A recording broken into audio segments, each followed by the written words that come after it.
Hello everyone, I am the storyteller and I am here to help you today. I know you use this video to fall asleep, so before that, like the video and subscribe to the channel. Also, where are you from and what time are you watching? Now get comfortable and relax.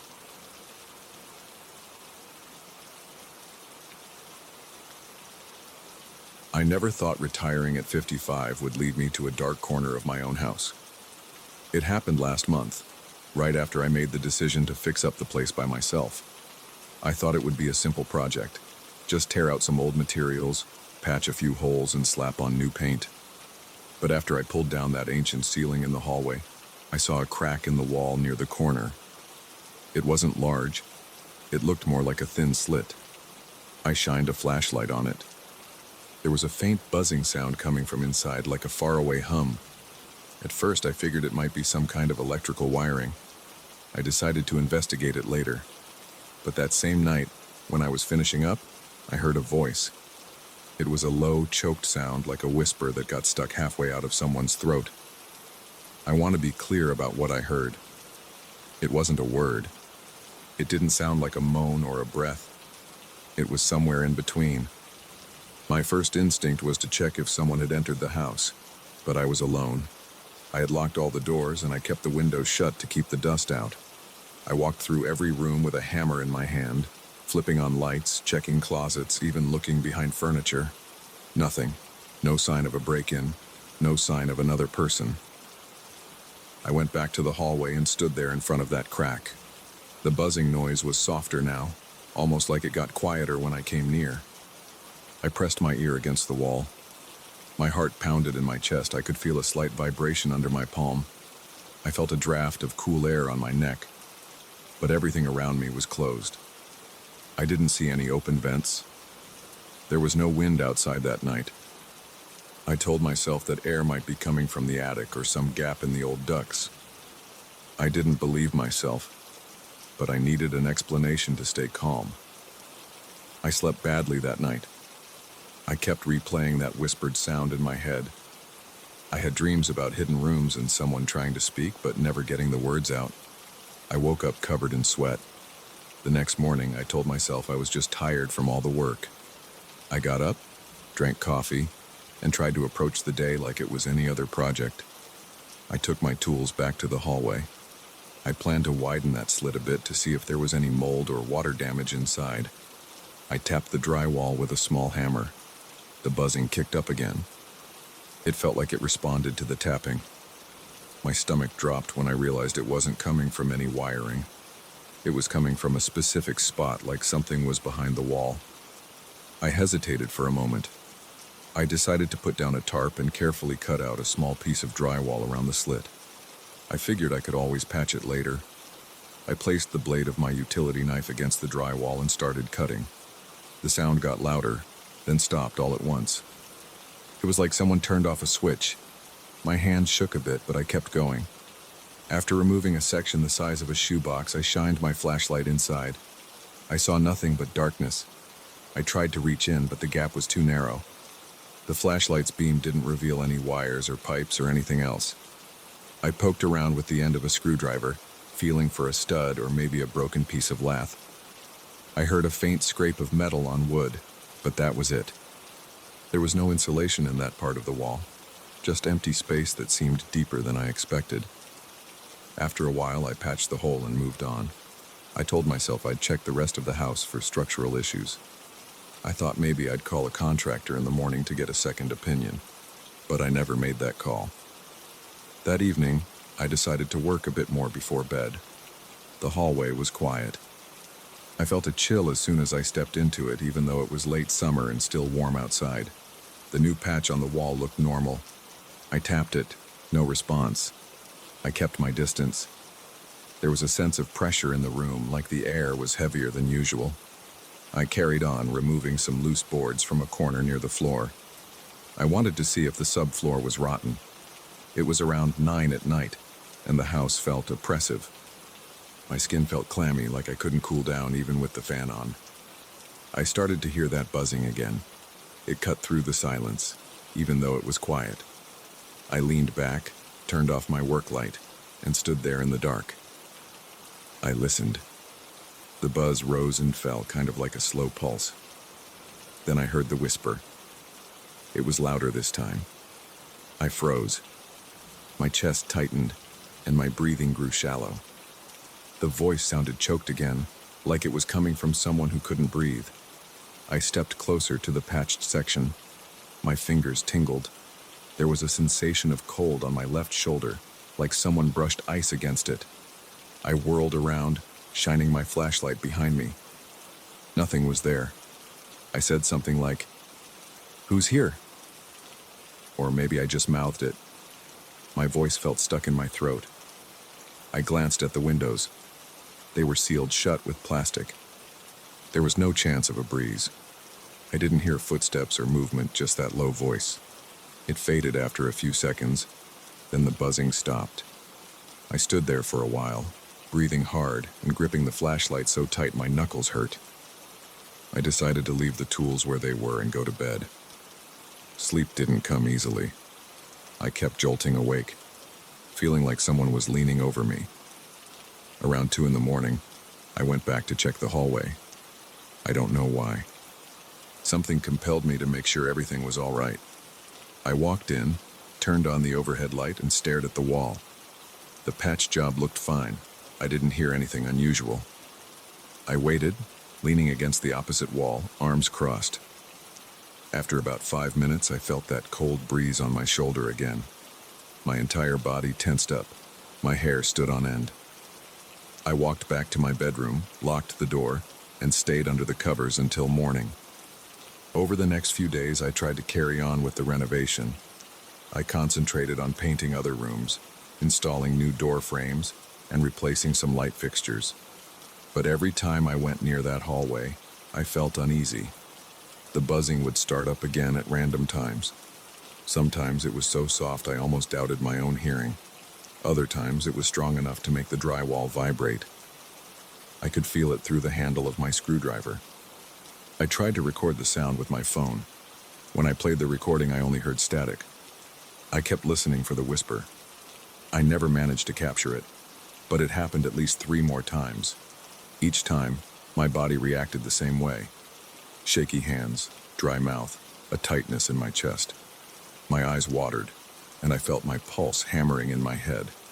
I tried different things. I opened all the windows. I set up a box fan to circulate air. I checked the fuse box to see if some circuit was causing an electrical issue. Nothing changed. One evening, I decided to open up a larger section of the wall. I put on safety goggles and gloves. I laid down plastic sheets and used a drywall saw to cut a big rectangle around the patch I'd made. I wanted to see if there was an animal nest or some old wiring. As soon as I started sawing, the buzzing got louder. My stomach knotted up. My hands were slick with sweat, but I kept going. After pulling out a section about 3 feet wide, I peered inside with a bright flashlight. I saw wood beams, some old nails, and a dark cavity that seemed to go behind the adjacent room. The air inside felt cold on my face. My eyes stung for a moment. I stuck my head in a bit to get a better angle. The smell was musty, like damp wood. I didn't see any signs of rodents or insects. I lifted my flashlight, scanning the narrow space. The beam fell on what looked like an old piece of cloth or maybe wallpaper. It was bunched up against a crossbeam. I reached in with a gloved hand and tried to pull it out, but it was stuck. I yanked harder, and it came free with a sharp ripping sound. I held it up to the light. It was just a scrap of fabric, possibly from some old curtain or an old shirt. It had a faded pattern on it, but I couldn't tell what. It was dusty and smelled of mold. I dropped it on the plastic sheet. Right then, the whisper came back louder than before. It was right near my ear, and it made my eyes tear up. My heart raced. I scrambled to get out of that hole. I banged my shoulder on the edge of the drywall. The whisper faded into a wet, cough-like sound. My legs felt shaky, but I pushed myself up and backed away from the wall. My flashlight shook in my hand, and I had trouble catching my breath. The cold air hit me again, this time brushing across my neck. I jerked around, shining the light in every direction. There was nothing there. I stood there panting for a good minute. Then I shoved the drywall section back in place, grabbed my tools, and left the hallway. I spent the rest of that night in the living room with the TV on. I barely paid attention to the programs. I just needed noise to distract me. My thoughts kept drifting to that whisper. It sounded like someone trying to warn me about something, but I couldn't pick out any words. I kept thinking about that cold breeze and the way it touched my shoulder and neck. It felt like fingers made of ice. For the next week, I avoided that hallway at night. I worked there only in the morning and early afternoon. The sounds didn't happen during the day, or if they did, I didn't notice them over the noise of my tools. I managed to seal that gap with new drywall and insulation, but I kept feeling anxious. The house didn't feel welcoming anymore. I heard small creaks and groans all the time. I jumped whenever the phone rang or the floor squeaked. My stomach was in knots and I lost my appetite. On the final day of that week, I decided I'd had enough. I gathered the supplies to replace the entire ceiling in the hallway, hoping I could close off that strange cavity. I got my ladder, my drywall panels, nails, and everything else. Around 6 in the evening, I started removing the remaining old boards overhead. The debris kept falling around me, and dust filled the air. I wore a respirator, so it was hard to breathe, but at least the dust didn't choke me. The old boards creaked as I pried them loose. Then, right when I was about to pull the last board down, I heard the whisper again. This time it was close to my ear, almost like a real person was behind me. I froze. My heart pounded so hard I heard it in my ears. Sweat dripped down my face.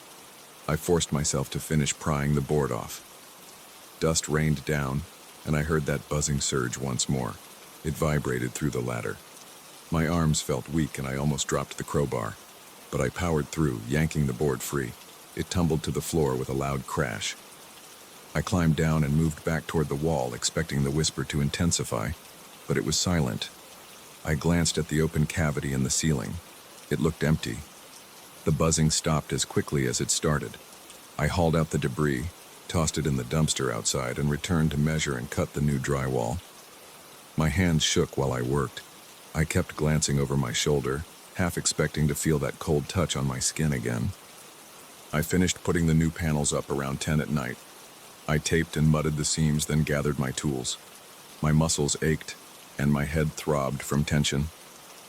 I waited in the hallway for a few minutes, just listening. Nothing happened. The house was silent. I felt relief for the first time in days. I cleaned up, locked the doors, and double-checked the windows. Then I went to bed. I lay there, staring at the ceiling, waiting for any sign of that voice or that buzzing. The house remained quiet. I still felt uneasy, but my eyes grew heavy. Eventually, I fell asleep. Over the next few days, I kept busy with other parts of the renovation, always cautious when I passed that hallway. I still felt a slight draft sometimes, like the air was never completely still, but I didn't hear the buzzing or the whisper again. Now, I'm still in the house, finishing the last bits of the renovation. The memory of that crack in the wall lingers in my mind. I haven't told anyone about the whisper because I'm not sure if they'd believe me. I wonder if I disturbed something when I tore out that ceiling.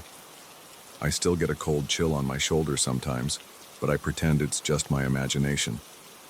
I've decided to stay here. I don't want to run from my own home. If I ever hear that voice again, I'll stand my ground. But every night, before I turn off the lights, I pause at the hallway and hold my breath. I watch and listen. So far, it's stayed quiet, but I'll never forget the sound of that choked whisper and that icy breeze on my skin. I can't explain it, and I guess I never will.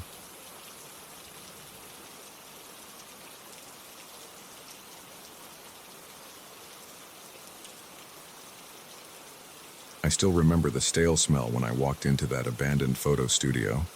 The floorboards creaked under my boots. Dust floated in the beams of light slipping through the boarded-up windows. Everything seemed stuck in time. I had expected an empty room with broken gear, but I found something else.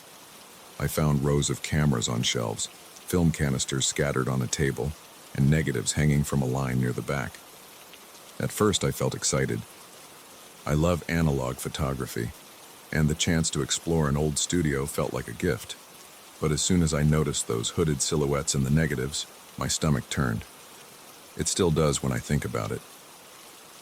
I'm a 35-year-old guy who's been shooting with film cameras for a decade.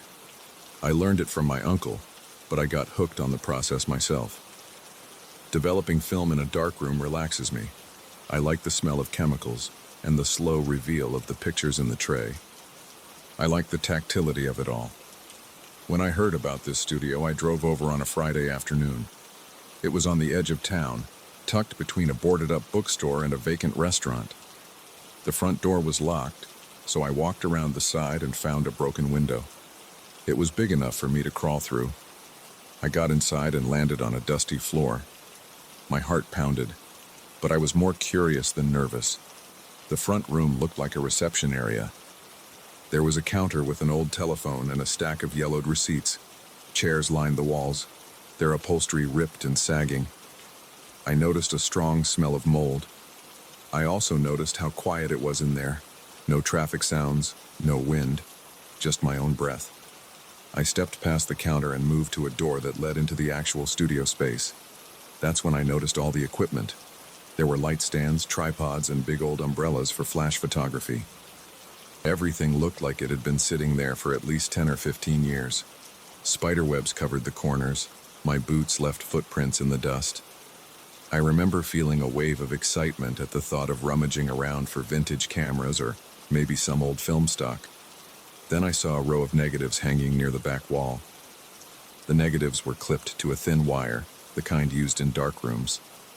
They looked old but not ancient, maybe from the 90s or early 2000s. They were curled at the edges, and a little bit of light from a broken window shone through them. I took a few careful steps closer, trying not to disturb anything. The floor squeaked under me. When I held the first negative up against the light, I saw a figure in a hooded cloak. I couldn't see a face, just the dark shape of a head and shoulders, with that hood draped around it. The figure stood in what looked like a large room. The more I looked, the more it reminded me of the very studio I was standing in. The background had a similar shape, like the same high ceilings and corner lights. But I shrugged it off at first. I thought maybe it was a shot from some old shoot with a costumed model. I moved to the next negative. The same hooded figure was there, still in some corner of the frame. It looked closer. Not a lot, but enough that I felt a small pinch in my gut. I swallowed hard, then moved on. The third negative showed the figure again, but now it was almost in the center. By the fourth, it was larger and clearer. Every time I moved to the next strip, it felt like the figure had taken a step closer in that sequence of images. My hands started to shake a bit. I wiped my palms on my jeans and leaned in to see if I was just imagining it. The moment I realized I wasn't imagining it, a chill ran through my neck and shoulders. My breath felt tight. I heard my heart beating in my ears. I decided to check all the negatives in order. I hoped I'd see some explanation, like a staged photo series. But the more I looked, the more it felt like it was inching closer. Eventually, in one of the last strips, the figure was close enough that I could see the outline of its face. But the face was blacked out or covered by a shadow. I couldn't see any details. It was just blank darkness under the hood.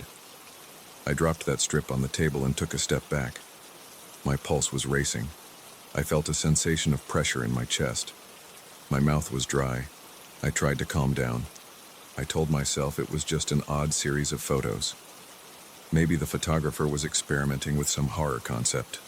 But something about the environment gave me a bad feeling. I turned around and scanned the room for any sign of actual people. The place was silent. The dust was thick. I felt alone, but not completely. I reached for my flashlight in my backpack and clicked it on. The beam cut through the shadows in the corners.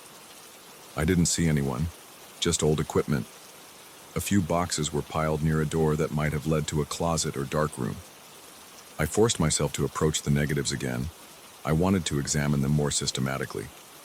I saw the same hooded figure in each shot, always in the studio. The position changed in ways that made my skin crawl. It looked like the figure was literally moving across the frames, coming closer with every shot. I thought about turning around and leaving, but something made me keep looking. Curiosity can be strong, even when fear is gnawing at you. I swallowed and decided to check the rest of the studio. I figured I might find a logbook or an old calendar that explained who used to work here. Maybe there was a label on the negatives or some developer's notes. I walked around, scanning the floor and the shelves. I found a small closet near the back. Inside there were bottles of developer, fixer, and a few other chemicals. Most were dried up or leaking. The smell was bitter and sharp. The overhead light didn't work, so I used my flashlight. I opened a small wooden drawer and found some scribbled notes, but they were faded. I couldn't read them. I tried to hold them up to the light, but the words were almost gone. There was a closed door that seemed to lead to a dark room. I could tell by the thick black drapes around the edges. I pushed it open and stepped inside. My nostrils filled with that familiar chemical smell, but stronger. It made my eyes water. There was a red safe light mounted on the ceiling, but it was off. I swung my flashlight around. The counters were covered with trays, beakers, and a few boxes of photographic paper. A line of negative strips hung along one wall. Most of them were empty or so old they were just dried up film. A few seemed exposed. I moved closer, and that's when my heart skipped a beat. I recognized a shape in one of the strips. It was that same hooded figure. I clenched my jaw and felt sweat gathering on my forehead. I didn't want to keep looking, but I felt drawn to it. I lifted the strip with 2 fingers and squinted under my flashlight. The hooded figure was there, standing in the same studio space. My hands shook and I almost dropped the film. Then I heard a faint sound behind me. It was like a small shuffle of feet or maybe a piece of equipment shifting. I spun around, shining my flashlight across the room. Everything was still. My heart pounded and my temples throbbed. I tried to breathe quietly, but I ended up panting.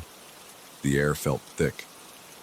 I left the dark room and walked back into the main studio space. I couldn't shake the feeling that someone was watching me. I stared at the negatives on the line again, and I felt a sudden urge to see if anything had changed. I stepped closer and examined the frames. They looked the same, but the tension in my chest wouldn't ease. My stomach felt tight, and my mouth was still bone dry.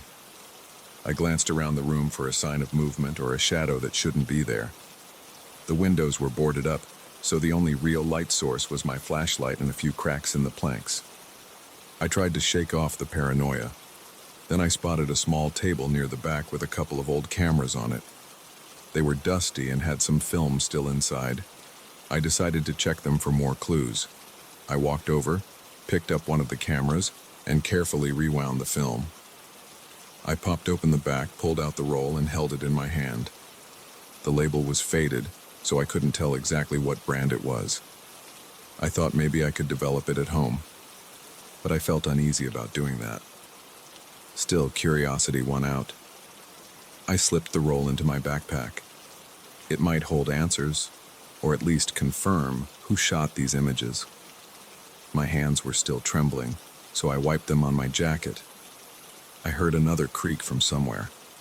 It could have been the old building settling, but every noise made me jump. I decided I'd had enough. The place felt oppressive. I started heading back to the window I came in through. I kept my flashlight on, sweeping it left and right. I wanted to see every corner before I took another step. My pulse was racing and my scalp tingled like I was expecting something to jump out at me. I even called out, "Hello?" But my voice echoed with no reply. The silence felt heavy. When I reached the window, I hesitated. A part of me wanted to go back and grab those negatives, but another part of me never wanted to see them again. My flashlight flickered for a moment, which made my heart skip. I tapped it and the beam steadied. I climbed onto the window ledge. Shards of glass stuck out of the frame. I carefully lifted one leg through, then the other. I stepped onto the sidewalk outside. The sun was starting to dip behind the buildings and the street was empty. I took a deep breath and realized I'd been sweating. I stood there for a moment, gathering my thoughts. I could still feel my heart thudding and I felt a chill on my skin despite the warm air. I walked to my car and got in, locking the doors. I stared at the studio building for a moment. It looked so ordinary from outside, just another closed business. But inside it felt different. I started the engine and drove off. During the ride home, I kept replaying the images in my mind. That hooded figure, the way it seemed to get closer in each frame. I tried to come up with a logical explanation. Maybe it was a creepy photo shoot, but my gut told me something else was going on. Once I got home, I went straight to my own dark room in the basement. I kicked off my boots and dropped my backpack on the floor. I felt like I needed to check the roll of film I'd found, but I also felt dread. My skin felt clammy. My breath was uneven. I knew if I developed it, I might see more of that figure, maybe even worse images. But I couldn't help myself. I felt compelled to know. I pulled out the roll and laid it on the table. My hands were unsteady. I set up my chemicals and turned off the main light, flicking on the red safe light. I began the process of developing, working with muscle memory. All I could think about was that hooded silhouette. When I finally hung the negatives to dry, I realized it would take a while before I could view them properly. I had to wait. The waiting made me restless. I paced around the basement, checking my phone and running my hand through my hair. My heart rate wouldn't slow down. I kept imagining that figure in the corner of my eye, but every time I turned, there was nothing there. I tried to calm myself by thinking about camera brands or shutter speeds, anything, but my mind kept drifting back to that studio. After the film dried, I used my loupe to look at the frames. My chest tightened as soon as I saw the first image. It was a picture of the same studio floor, partially out of focus. Then there was a shot of a light stand, another shot of the corner with some boxes. And then, in the last few frames, there it was, that hooded figure. It was almost at the center of the frame, standing among the equipment. In the final shot, it looked like it was facing the camera, but the hood covered everything. My throat felt tight. My eyes burned from staring so hard. I felt my knees weaken. I pulled back from the desk and sank into my chair. My hands were clammy. My heart was pounding so hard it felt like it might burst from my chest. I glanced around my basement darkroom, half expecting to see something in the corner. There was nothing but my shelves of gear and the chemical trays. I exhaled and rubbed my face. I couldn't think of a reason why these photos existed. I had never seen anything like this before. I decided I wasn't going back to that studio alone. I didn't know if I'd tell anyone what I saw, who would believe me. But I knew I couldn't just pretend it didn't happen. I kept thinking about those negatives, still hanging there in the abandoned place. The figure felt too real. That night, I locked every door and window in my house. I took a shower, but I kept my bathroom door open so I could see the hallway. I kept picturing that hooded silhouette standing behind me. I tried to sleep, but every noise made my chest tighten again. My mind kept going back to those images, to the sense that it was getting closer. I had never felt that kind of lingering tension before. Eventually, I drifted off. The next day, I woke up with a headache. I spent most of that morning avoiding my dark room. I didn't want to look at the negatives again, but I knew I couldn't avoid them forever. They were the only proof I had of what I saw, and they made my whole body tense up whenever I thought about them. Around noon, I went downstairs and checked them one last time. The hooded figure looked exactly as it had the night before. It wasn't just in my imagination.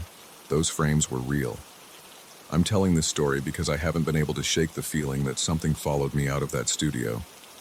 I don't have proof of anything supernatural, but I have the negatives. I see that figure every time I hold them up to the light. I can't explain it, and I don't know if I ever will. But I do know one thing. I'm never developing abandoned film without a second thought again. If anyone ever asks me why, I'll tell them about that hooded silhouette and how it felt like it was moving from frame to frame, getting closer each time until it was right there looking at me. And that's all I can handle. I'm done.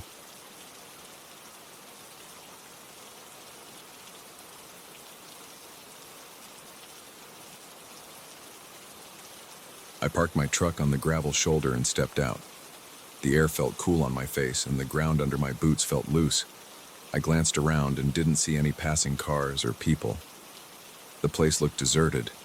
An old sign stuck out of the dirt on the side of the broken road. The letters were faded, but I could still read something about a detour. I was here to photograph a decommissioned stretch of highway for a small local project. I'd been asked to capture the condition of the road and any structures left behind. I didn't expect to find anything interesting, just cracked asphalt and maybe some crumbling guardrails. But then, I saw the bridge. It stood about half a mile ahead, rising over a narrow ravine. The metal beams looked intact from where I stood. No rust ate through the sides in any obvious spots. The concrete pillars appeared steady, holding up the deck with no sign of collapse. It seemed odd. Most old bridges on abandoned roads around here had obvious damage or missing parts. This one looked almost new, but there were no tire marks leading up to it. Weeds had grown over the edges, covering what used to be a wide shoulder. There wasn't even graffiti on the railings. It looked unused, like someone just placed it here and then forgot about it. I slung my camera over my shoulder and walked toward the structure. Each step crunched on loose gravel, and the wind kicked up dust around my ankles. I listened for birds or insects. The area stayed quiet. My pulse felt a little faster, but I told myself it was just the excitement of finding something unexpected. I moved closer, noticing the details of the bridge. The railings were metal with small gaps between the posts. The floor was solid concrete with a slight dip in the middle. The surface had a thin layer of dirt and pebbles. A few shallow cracks stretched across, but nothing that seemed dangerous. I wanted to get a shot from one side, capturing the entire span and the ravine below. I squatted near a cluster of weeds and raised my camera. My viewfinder revealed the silent structure ahead. The sky overhead was a dull gray, giving everything a washed-out look. I snapped a few photos, adjusting the shutter speed to capture the dim light. I could see the shape of the ravine under the bridge. It dropped about 20 feet with a narrow trickle of water at the bottom. Loose rocks lined the banks. I took a few more shots from different angles. The place felt too still. I decided I should cross the bridge to get more pictures from the other side. I walked up to the entrance. My boots touched the edge of the concrete and I paused. Something about the silence bothered me. Usually there's some ambient noise, bird calls, leaves rustling, something. But I only heard wind passing over the ravine. My gut tightened a bit, but I brushed it off. I stepped onto the bridge and started walking slowly. My footsteps rang out against the concrete. I felt a slight vibration under my soles, but the structure seemed solid. As I reached the midpoint, I noticed something else. There was an echo. My footsteps echoed in a sharp, hollow way. But there was another sound that seemed to match my steps exactly. It came right after my own footfalls, as if somebody behind me stepped in the same spots at the same pace. My chest felt tight, and I stopped walking. The sound stopped too. I looked over my shoulder and saw no one. The railing behind me was empty. I stared for a few seconds and waited. No movement, no person. The air around me felt cool, and my arms prickled with goosebumps. I told myself it was just the echo bouncing off the ravine walls. I forced myself to keep going.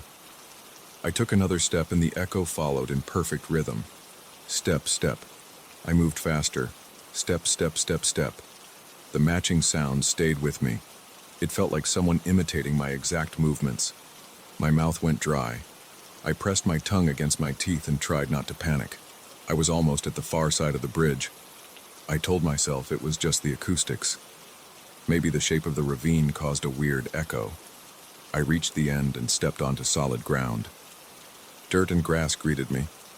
The echo stopped. My legs felt shaky and my palms were damp. I wiped them on my jeans and breathed slowly. I turned around to look back across the span. My heart thumped hard in my chest. The bridge looked the same, just an empty structure, but something flickered near the midpoint. It was like a dark shape shifting across the railing, but there was no one there. My skin tingled. My scalp felt tight. I squinted, trying to see details. There was nothing to focus on. It was just a vague shadow sliding across the beams. I blinked. The shape moved again. I stepped back, feeling my heartbeat hammer in my ears. I swallowed hard and lifted my camera. My hands shook a little as I zoomed in. I tried to frame the center of the bridge, hoping to see if there was a person. All I saw was a slight distortion, like when heat rises off a highway in summer, but the air was cool. I pressed the shutter button and took a few shots. My breath was uneven and my fingers felt numb. I lowered the camera and waited. The shape vanished, and I saw plain concrete and rust-colored metal again. I decided I needed more evidence. Maybe I could walk back halfway and see if there was some trick of the light. My legs felt stiff, but I managed to climb back onto the bridge. I walked slowly, listening. This time I didn't hear footsteps that matched mine. I heard the usual creaks of an old structure. My boots scuffed the concrete, and I paused around the midpoint right where I thought I saw the shadow. I leaned over the railing and looked down. I saw the thin stream of water far below. I heard the wind whistle. I noticed a small cluster of rocks to the right, but no one was there. I turned around and looked back toward the far side where I had parked. My truck was just a faint shape in the distance. It was still alone on the roadside. No other cars had arrived. I swallowed again, my mouth still dry. I didn't see any footprints besides my own in the thin layer of dust. The only tracks were mine, heading both ways. The air felt heavier, like there was a pressure on my shoulders. I checked behind me once more, and saw nothing. I returned to the far side near my truck and stood by the entrance of the bridge, breathing hard. I decided to go down the slope under the bridge to see if there was something hanging or some structure that could cause weird echoes or shapes.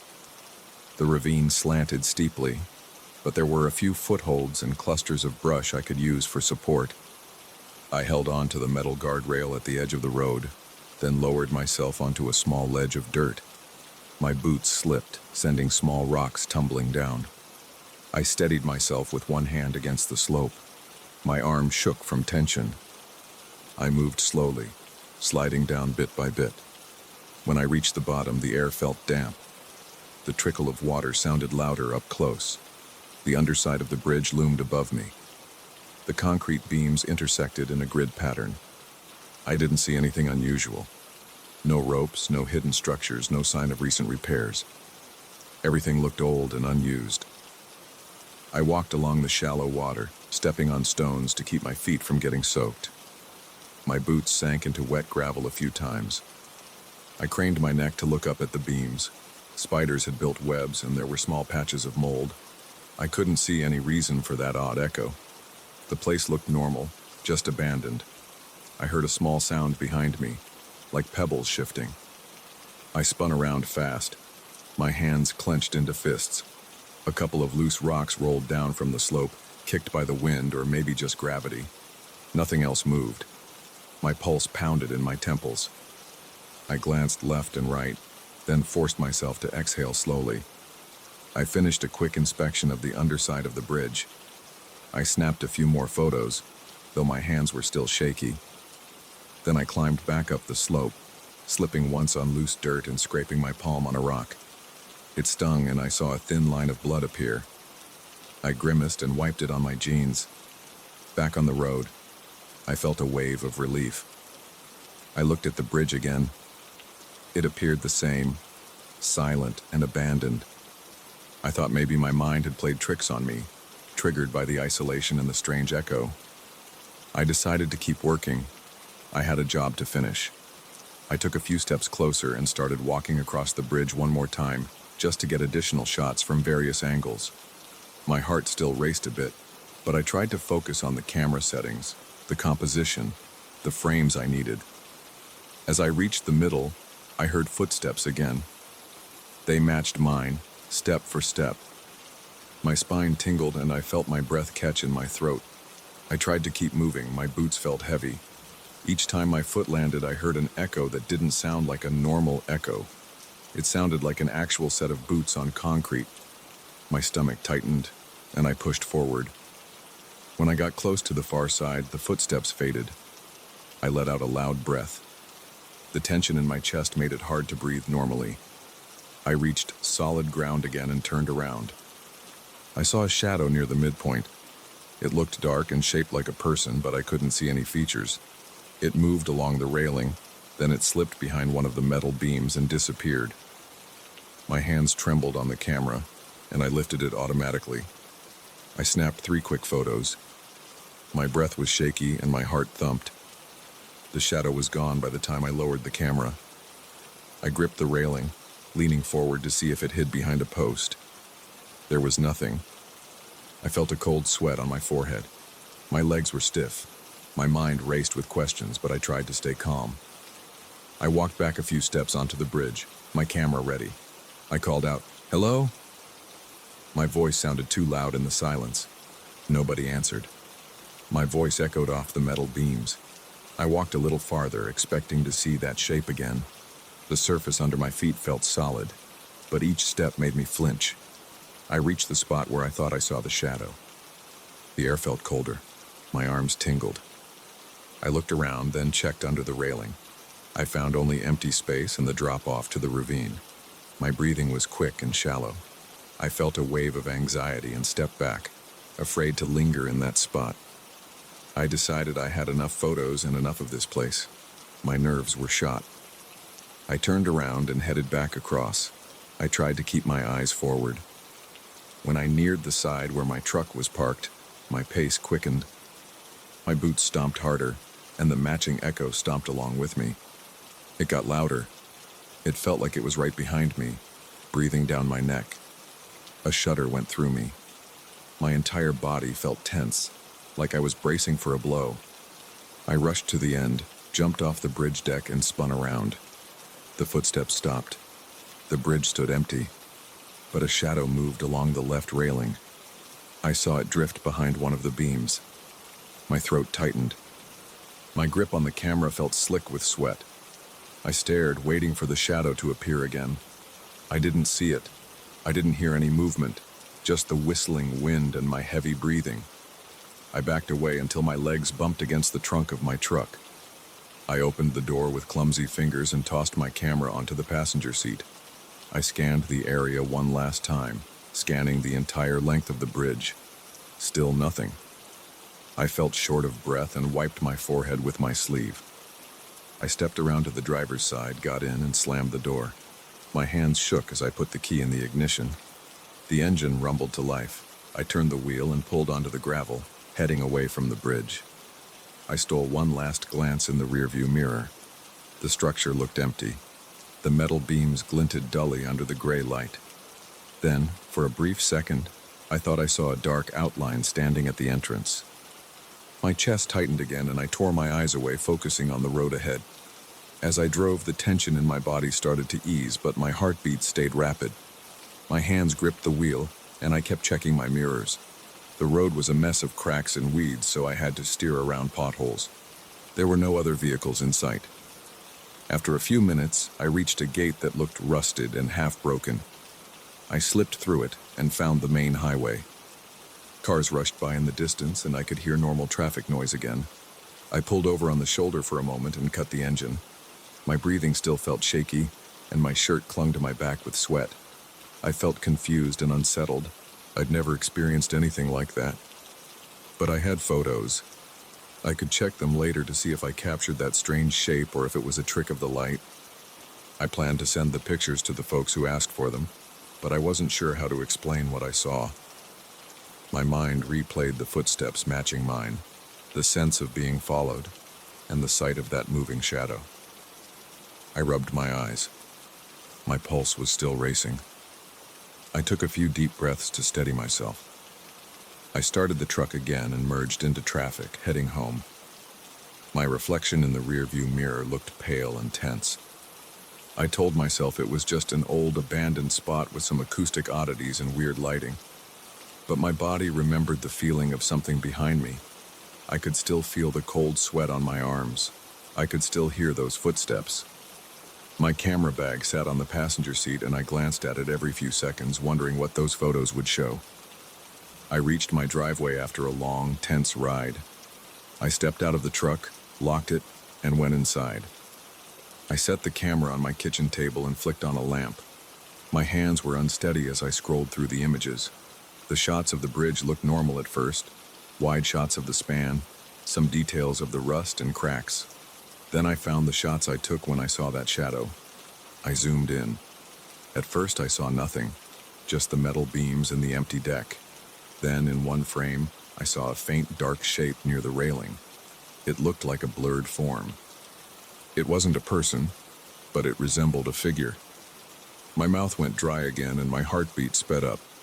I put the camera down. My skin felt clammy. I couldn't explain it, but the camera had captured something. I left the light on and got a glass of water. My hands shook while I drank. I felt drained, like I'd run a marathon. I realized it was late, and I hadn't eaten, but I didn't feel hungry. I kept picturing that lonely stretch of road and the intact but deserted bridge.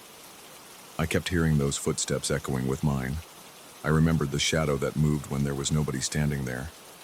I stood by my kitchen window and stared outside at the quiet street.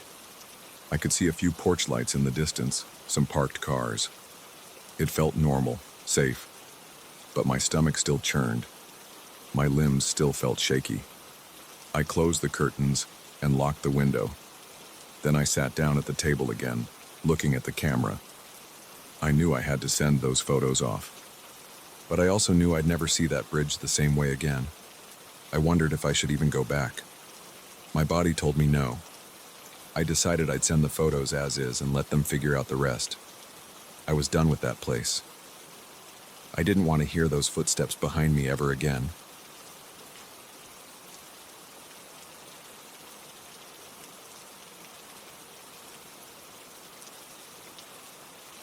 I never expected my own voice to turn against me. That's what happened when I set out to record echoes in an abandoned quarry last week. I wanted a few crisp soundscapes for a personal project. I ended up stumbling into something that makes my skin crawl just thinking about it. I heard about this old quarry from a friend who does outdoor recordings. He said it was big, hollow, and perfect for capturing long echoes. He warned me it was a little eerie. I shrugged it off, thinking I was prepared for anything. I drove out early in the morning, packed with a portable recorder, a shotgun mic, a couple of contact mics, and extra batteries. The sun was still low, casting faint light over everything. The entrance to the quarry was marked by a rusted metal gate. There was a broken lock hanging from the chain. I pushed the gate open and felt the hinges squeak under my hand. I walked in and looked around. The place was silent. All I heard was the crunch of gravel under my boots. The walls were tall slabs of rock. They were steep and pockmarked, as if someone had taken giant bites out of the landscape. There were a few paths snaking around the perimeter, some covered in loose stones. A wide basin stretched out in front of me, full of broken chunks of rock and scattered debris. I decided to start recording near one of the walls. I checked my levels, tested the microphone. My voice echoed back. Testing. Testing. It was a normal echo at first, just a delayed version of my voice. But then I listened more closely. There was a faint distortion underneath it. I thought maybe my equipment was picking up interference. I tested different angles, different distances from the rock. The distortion stayed. I couldn't put my finger on it, but it almost sounded like low murmuring. I told myself it was the wind or some random acoustic effect. I placed a contact mic against one of the rock surfaces. I tapped the stone. The echo came back clean. There was no distortion that time. I exhaled in relief, figuring the shotgun mic just needed some adjustments. I kept moving deeper into the quarry, checking the ground for stability, because I didn't want to twist an ankle on loose gravel. The air felt heavy. My shirt stuck to my back, even though it wasn't that hot. I felt a little uneasy for no specific reason. I spotted an opening to a carved tunnel in the rock face on the far side. It looked dark inside and I hesitated, but I knew it might have interesting acoustics, so I headed in that direction. As I approached, I noticed a slight breeze pushing out from the tunnel. It didn't feel constant. It came in short bursts like small gusts. When I aimed my recorder toward the entrance and made a quick test sound, I heard my voice return in a strange way again. This time the echo wasn't just delayed, it carried a pitch shift, and it faded in and out. I also heard a brief hiss like static.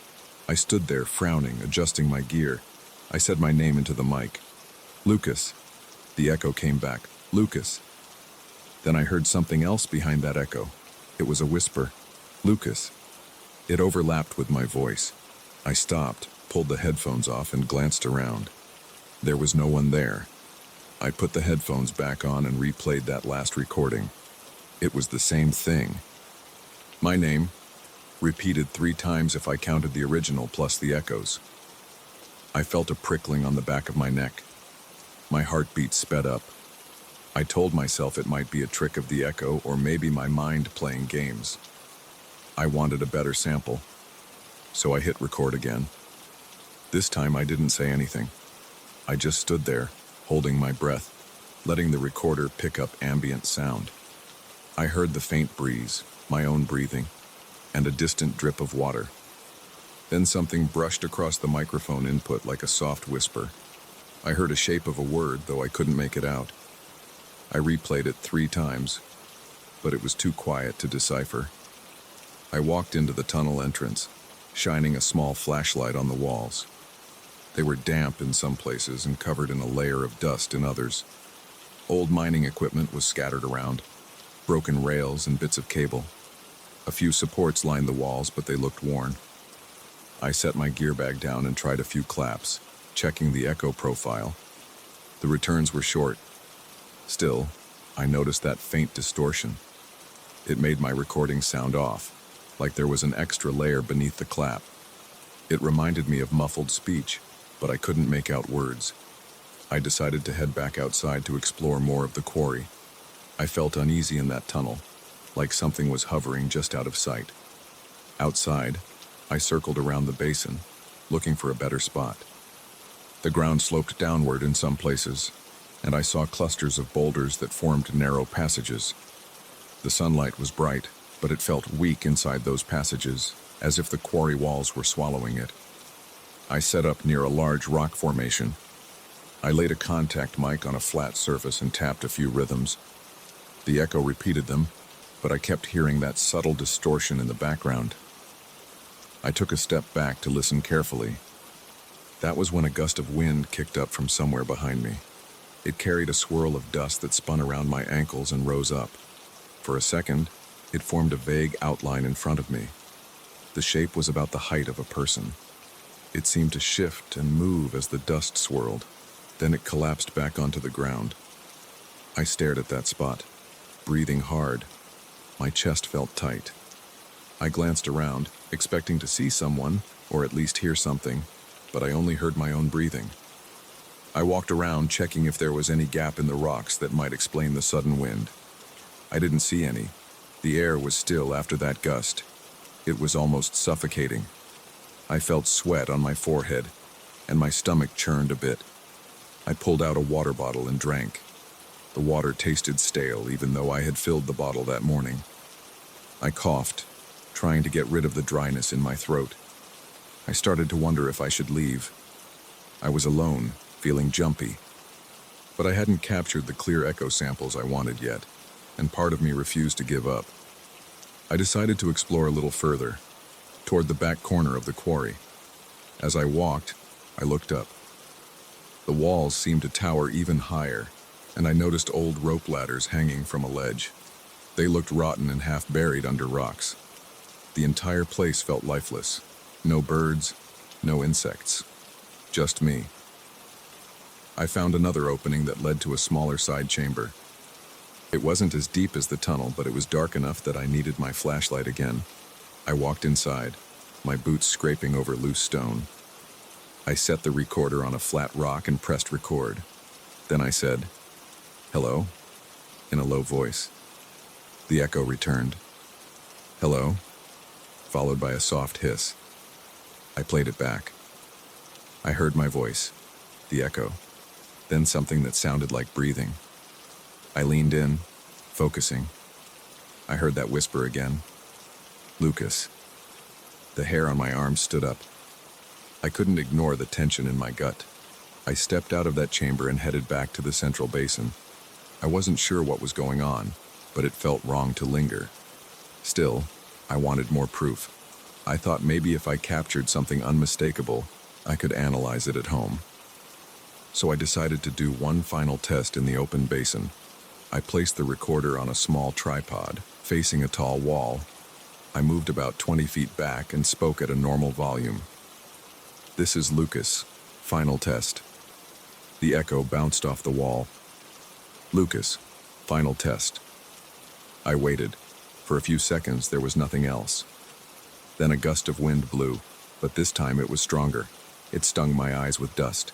I shielded my face with my arm. When I looked up, dust was swirling in a circle about 10 feet away. The swirl outlined a tall, thin figure for a moment. Then it dispersed. My pulse pounded in my ears. My mouth went dry. I felt a tremor in my legs. I walked over to the recorder and pressed stop. I played it back right away. I heard my voice, then the echo. Right after the echo, there was a breathy sigh. Then my name repeated twice, like a layer slipping in and out of sync. It was the clearest I had heard it all day. I muttered a curse under my breath, heart hammering. I stuffed my gear back into my bag, checking to make sure I hadn't dropped anything. The place felt too quiet after that gust died down. The air was motionless, but I could still feel a lingering electric sensation on my skin. I started heading toward the exit, my eyes darting to every corner, half expecting to see that dust figure again. My boots kicked loose gravel, and the sound echoed oddly. It almost felt like footsteps following me, but whenever I stopped, the echo did too. Each time that happened, my chest tightened. When I reached the rusted gate, I paused to catch my breath.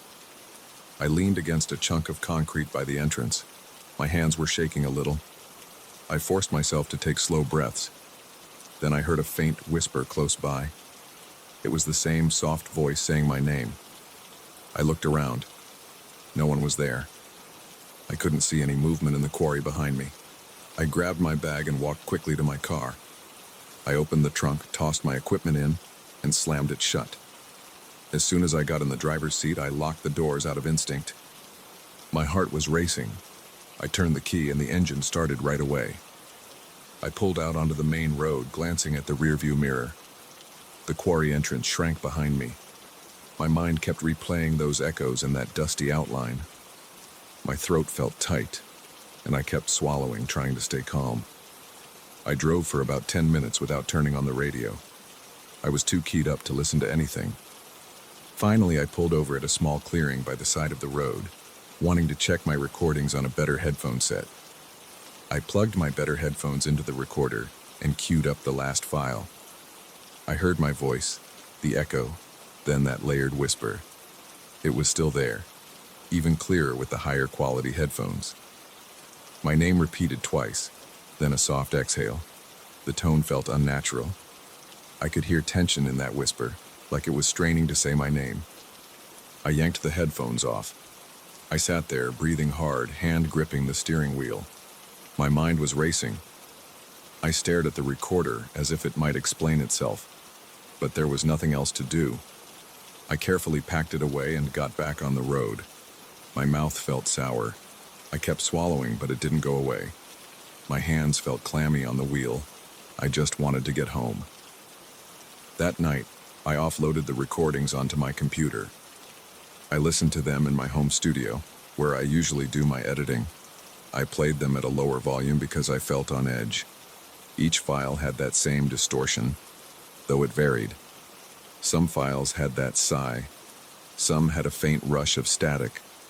3 of them had that whisper of my name. When I isolated the frequencies, I noticed a strange pattern in the waveforms. There was a series of short bursts, almost like knocks, then a pause, then a whisper. When I tried to enhance the whisper, it sounded rough, not quite human. I turned the volume down again. I didn't want to hear it too loudly.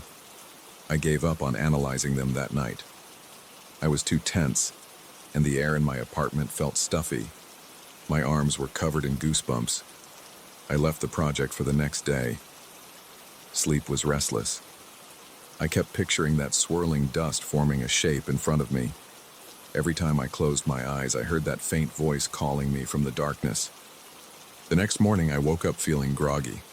I tried to convince myself it was just some weird acoustic effect in an abandoned quarry, maybe some air pockets or random echoes. But deep down, I felt like I'd experienced something else. I forced myself to go for a short walk, clear my head. When I got back, I powered on my computer again, determined to take another look. But as soon as I opened the audio files, my chest tightened. I didn't want to press play. I sat there, hand on the mouse, thinking about how I felt inside the quarry. My body had reacted in a real, physical way. My heart had pounded. My skin had gone cold. That was more than just curiosity. It was raw fear. After a moment, I closed the software without listening again. I decided to store the files on an external drive and set them aside. I'm not sure when I'll go back to that quarry. Part of me wants to return with better gear, maybe with a friend or two to see if I can reproduce those echoes or find an explanation. But another part of me wants to forget the place entirely. I keep remembering the dust swirling into that shape and the sound of my name layered over my own echo. I didn't see anyone else there, and I didn't see any signs of other people. That whisper felt personal. It felt directed at me. For now, I'm leaving those recordings alone. I don't know what I captured, and I don't know why it felt so hostile. All I know is that something in that quarry gave me the worst chills of my life. I don't scare easily, but when I heard my name echo back at me in those layered whispers, I realized I might have crossed a line. Sometimes we go looking for unique sounds without thinking about what might be waiting in the silence.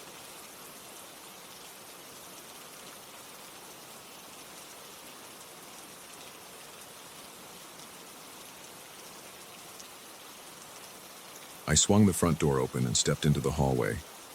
A stale smell hit my nose right away, like old salt and rotting wood. Everything felt wrong. The floorboards creaked under my feet, and the dim light from the single overhead bulb flickered in a jittery pattern. I looked around and realized I was alone in a place that had been left for too long. But I couldn't turn back. This was the house I inherited, the one people in my family rarely talked about. Now it belonged to me, and I had no idea what waited inside. I kicked the door shut and set my duffel bag on the worn-out rug. A thin layer of dust covered the floor. My shoes left footprints with each step. The walls were covered in yellowed wallpaper that peeled at the edges. I heard a strange groan from somewhere above, like wood twisting in the wind. My heart pounded in my chest, and I wiped sweat from my forehead. It wasn't even hot, but my nerves were on edge. The quiet felt heavy, like I was waiting for something to jump out at me. The lawyer had handed me a key and a weathered envelope with a note. The place needs work. Watch the doors. It seemed like a joke, but I remembered it when I moved down the hall. Each door I passed squeaked, even though I didn't touch them. It was almost like they were shifting on their own, inch by inch. My mind kept imagining someone on the other side, gently pushing it open and letting it swing back. Every time I heard that squeak, I stopped and stared, but I never saw anyone. The tension built in my chest, and I couldn't relax.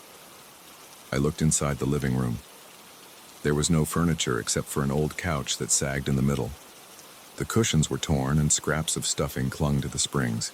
A broken TV stood near a corner coated in dust. The windows faced the shoreline, but thick curtains blocked out most of the light. I felt drawn to the windows, so I pulled a curtain aside. I saw the dark beach outside and the faint outline of waves rolling in. The air felt damp, even indoors, and my nostrils twitched with the smell of the tide. I tried to breathe slowly and remind myself this was my house now, even if it didn't feel like it. I headed toward the staircase at the end of the hallway. The steps were solid enough, but each one creaked under my weight. At the top, there were 3 rooms and a small closet. Every door had a tarnished brass knob. I pressed my ear to each door before opening it. The first room was empty, with a small window overlooking a side yard. The second was a bedroom with a large bed frame, no mattress. It smelled moldy, and I noticed a thick stain on the wooden floor under the bed frame, but I didn't stay long enough to figure out what it was. The third room was locked, and the knob wouldn't budge. I tried pushing it a little, then gave it a hard shove with my shoulder. The door barely moved. The squeaking sound I had heard downstairs started again, as if the door was mocking my attempt to get inside. I felt my pulse quicken. I stepped away and decided to deal with it later. Right then, I just wanted to find a spot where I could sit and think.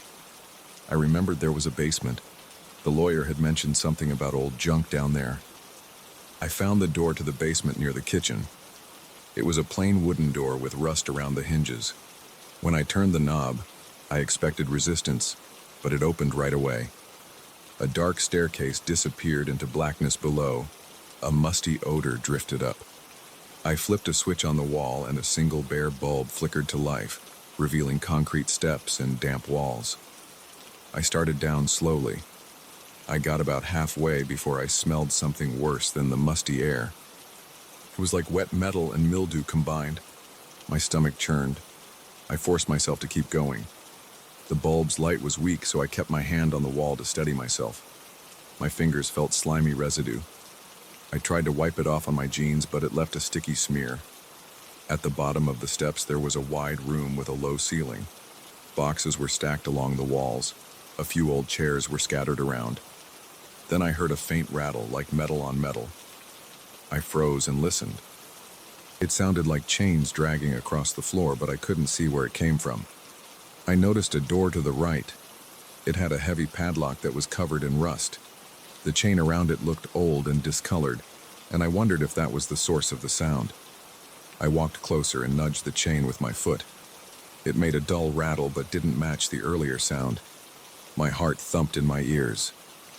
I couldn't tell if something else was inside that room or if I was just imagining things. The walls here felt wet to the touch, with dark streaks running down toward the floor. I leaned in and saw long, narrow scratches in the stone. They cut deep, maybe half an inch. They looked like claw marks, but no animal I knew could cut into stone like that. I shivered. A sudden crash made me jump. I spun around and saw a small wooden box had toppled off a stack. Its contents spilled across the floor. Old tools, nails, and a hammer. My hands shook and I forced myself to breathe slowly. I told myself it was just unsteady stacking, but I felt watched. My neck prickled. I picked up the hammer, deciding it could serve as some kind of weapon if I needed one.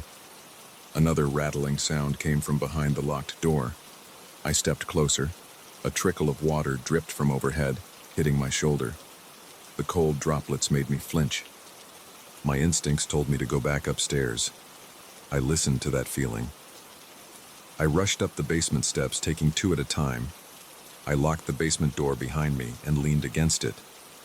My heart pounded, and my hand tightened around the hammer. My throat felt dry, so I moved to the kitchen sink. I turned the faucet, but only a bit of rusty water trickled out. I let it run until it cleared, then filled a glass. The cold water tasted metallic, and the dryness in my throat didn't go away completely. I realized it was late. The darkness outside felt thick, and the waves outside seemed louder. I decided to pick a room upstairs to spend the night. I didn't want to stay on the first floor with that basement door so close. It might have been paranoia, but I couldn't shake it. I grabbed my duffel bag from the hallway and went back upstairs to the bedroom with the empty bed frame. I didn't like the idea of sleeping on the floor, but I had a sleeping bag in my duffel. I rolled it out in the corner, away from the stained spot. I locked the bedroom door and wedged a chair under the knob for extra measure. As I lay there, I felt every fiber of my body tense. My ears were on high alert for the slightest noise. Around midnight, the door started squeaking again. It was the same slow, drawn-out sound. Sometimes it came from down the hall, sometimes from below. Each time, my heart raced and I clutched the hammer. I tried to ignore it, but every hour or so, the noise returned. The house felt alive, shifting and moaning like an old hull in rough waters. I barely slept. When I finally dozed off, I had a jolt of fear around 3 in the morning. That chain rattle echoed through the halls. My eyes flew open, and I listened. It sounded like it came from the basement again, but it was louder this time. I stayed still, forcing my breathing to remain quiet. A part of me wanted to race out of the house and never look back. But I fought that urge. I was alone, and no one was here to help me. My skin prickled, and my chest felt tight, but I managed to remain still until the rattling stopped. By morning, I had slept maybe an hour. My muscles felt stiff, and my mind was fuzzy. I got up and removed the chair from under the doorknob. I opened the bedroom door. The hallway air felt stale, but I didn't smell anything foul. A bit of daylight trickled through a cracked window at the end of the corridor. I checked the other door again, the locked one. I pressed my ear to it and tapped lightly with my knuckles. I heard a faint scraping from inside, but it might have been my imagination. My stomach growled, so I went downstairs. In the kitchen, I found a can of coffee in a cupboard. It was sealed, so I figured it might be okay. There was a rusted kettle on the stove, but the stove wasn't hooked up to anything. I ended up boiling water in a small pot I found under the sink. The coffee tasted stale, but at least it was warm. It gave me a small burst of energy. After that, I rummaged through the cupboards and found some dry crackers. It wasn't much of a breakfast, but I forced them down. I decided to check the other rooms on the first floor more carefully. One looked like a small library or study, with empty bookshelves that had some scattered papers and a few broken picture frames. I flipped through the papers, but most were just old receipts or blank pages that had turned yellow over time. Another room was a large dining area, but it had no table, no chairs, just a thick layer of dust. The windows in that room were boarded up from the outside, which blocked out most of the daylight. I wondered why anyone would board up windows in a dining room. The day passed slowly. I repaired a couple of doors that hung crooked on their hinges. I tested the faucet in the bathroom and managed to get a weak flow of water. It was cold, but it was better than nothing. As I worked, I kept hearing those squeaks, though less frequently than during the night. Each time I paused, hoping to catch someone in the act of moving a door, but I never found anything. The emptiness of the house made me uneasy. By late afternoon, I told myself I had to face the basement again. I needed to see if there was a leak or some broken pipe causing that rattling. I took a flashlight and the hammer. The stairs creaked even louder than before. When I reached the bottom, the light revealed water dripping along the walls, forming puddles. I heard the distant sound of water running through pipes. Maybe the house's plumbing was in worse shape than I realized. I turned toward the locked door again. I aimed the flashlight at the lock. The rust looked thick, but I thought maybe I could break it if I hit it hard enough. I set the flashlight on a nearby box, tightened my grip on the hammer, and took a swing at the padlock. The clang echoed through the basement. My arms vibrated from the impact, but the lock held. I tried again with more force. This time, the padlock cracked, and the chain fell to the ground with a sharp clatter. My pulse raced. The door nudged open a few inches, releasing a dank smell that made me gag. I pushed the door wider and shone the flashlight inside. The walls were covered in the same wet stains, but here they were darker. Small puddles had formed in the corners. The floor looked like old concrete, cracked in several places.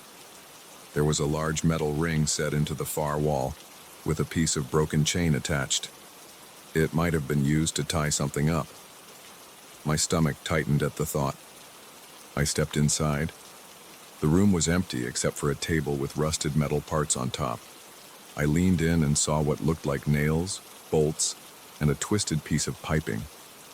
On the floor, I noticed more claw marks in the concrete. They looked deeper here, and some overlapped, forming odd patterns. The air felt thick, and my breath sounded loud in my ears. My heart drummed in my chest, and my hands felt clammy around the hammer's handle. Then I heard it again, a metallic scraping as if someone dragged chains across concrete. It sounded close. I spun around, but there was no one behind me. I stepped back toward the door, my heart pounding. The flashlight flickered once, and I felt panic rising. I tried to steady it, tapping the handle. The beam held. The scraping sound stopped.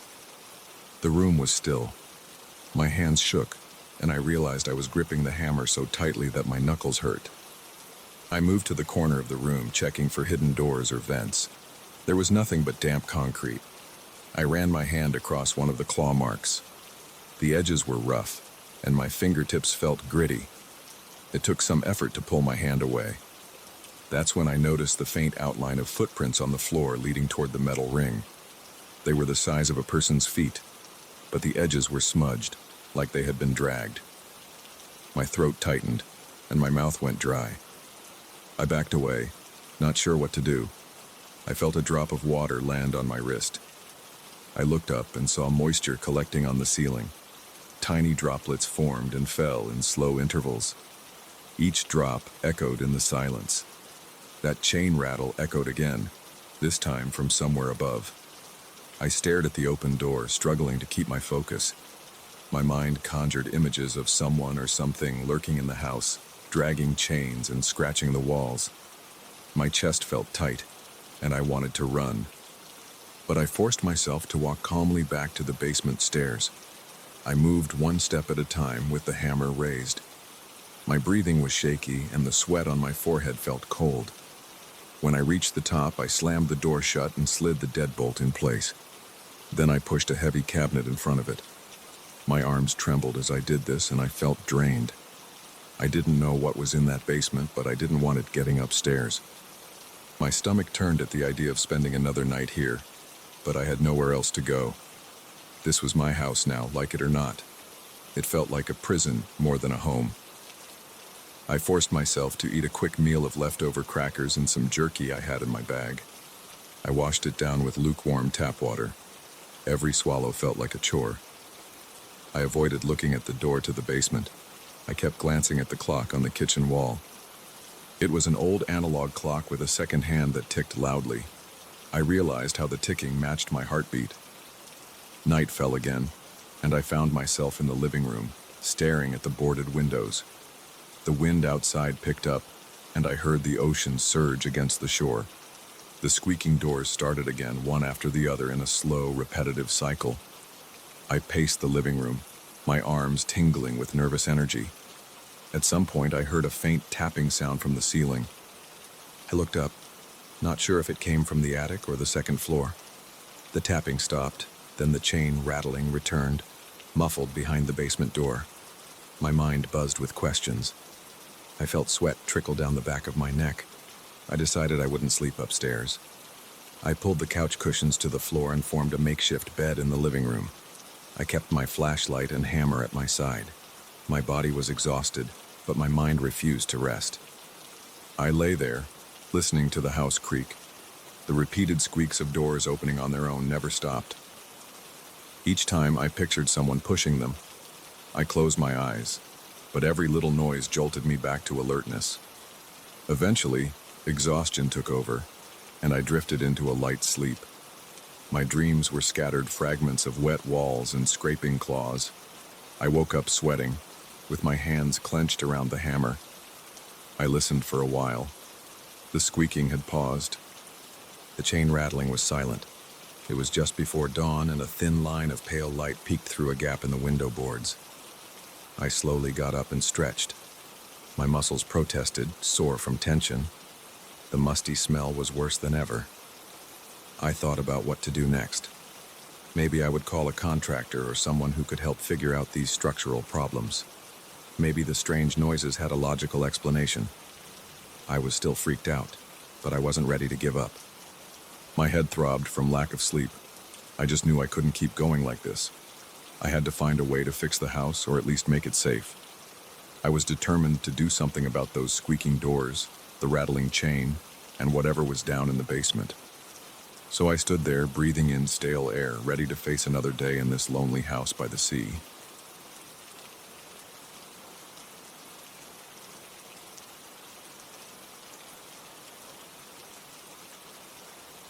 I was on my way home after a long day. The main road was closed because of some construction, so I took a side road that ran parallel to the highway. It was late, and I had the headlights on high beam because there were no streetlights. The pavement was cracked, and I had to steer around small potholes every few yards. That's when I saw it. An old pedestrian underpass entrance on my right, half hidden by tall grass and a broken metal railing.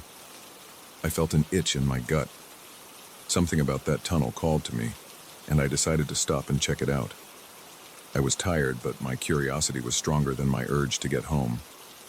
I parked on the gravel shoulder. My car's engine clicked as it cooled in the night air. The wind was light, but it carried the scent of damp dirt and some kind of musty odor.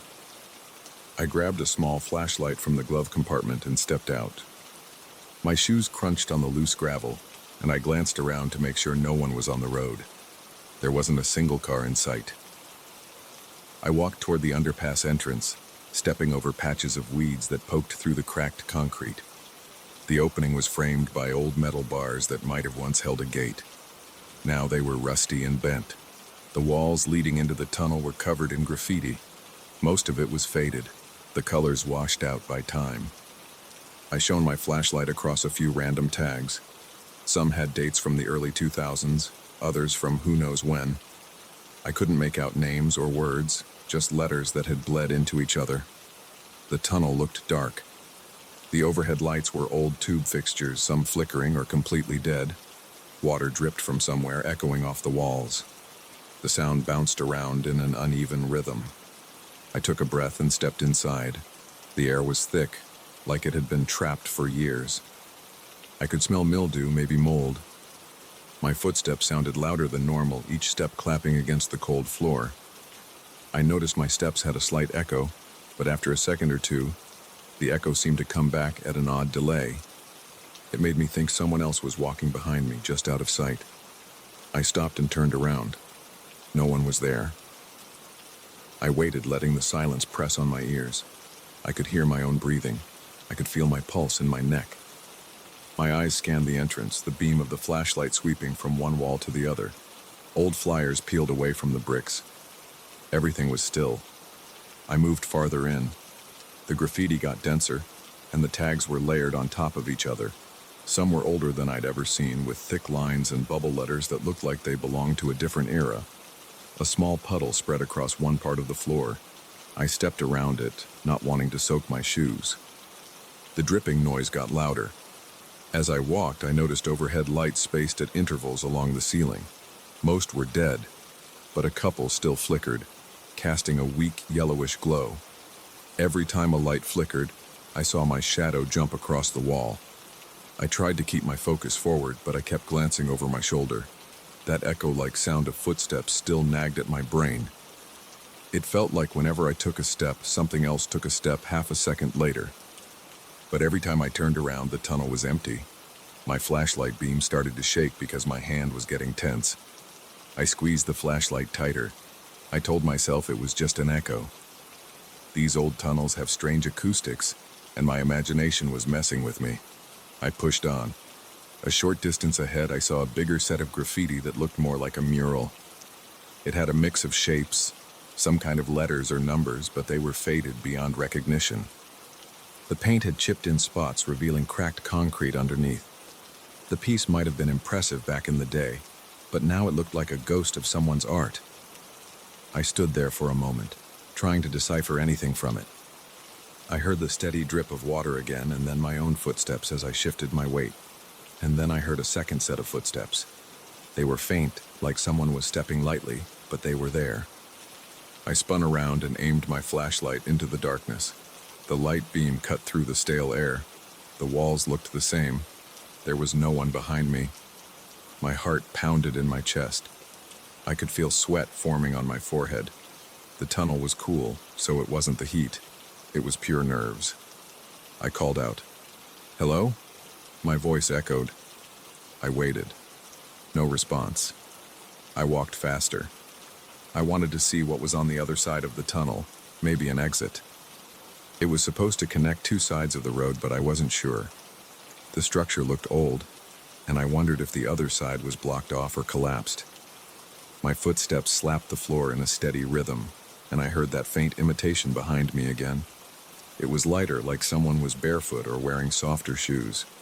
I stopped again, and the sound stopped too. "Is someone there?" I said, louder this time. My voice came back at me in echoes.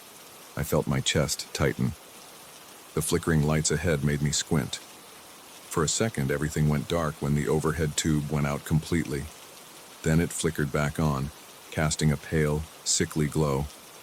That's when I saw it. At the edge of the flashlight's reach, there was a shape.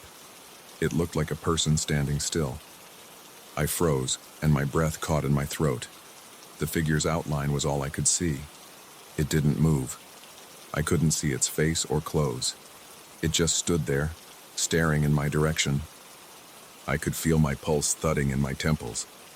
I lifted the flashlight to get a better look, but the overhead light flickered again. And in that split second of darkness, the figure vanished. When the light came back, there was nothing there. Just the damp walls and the old graffiti. I felt a chill run down my arms. The hair on the back of my neck stood up.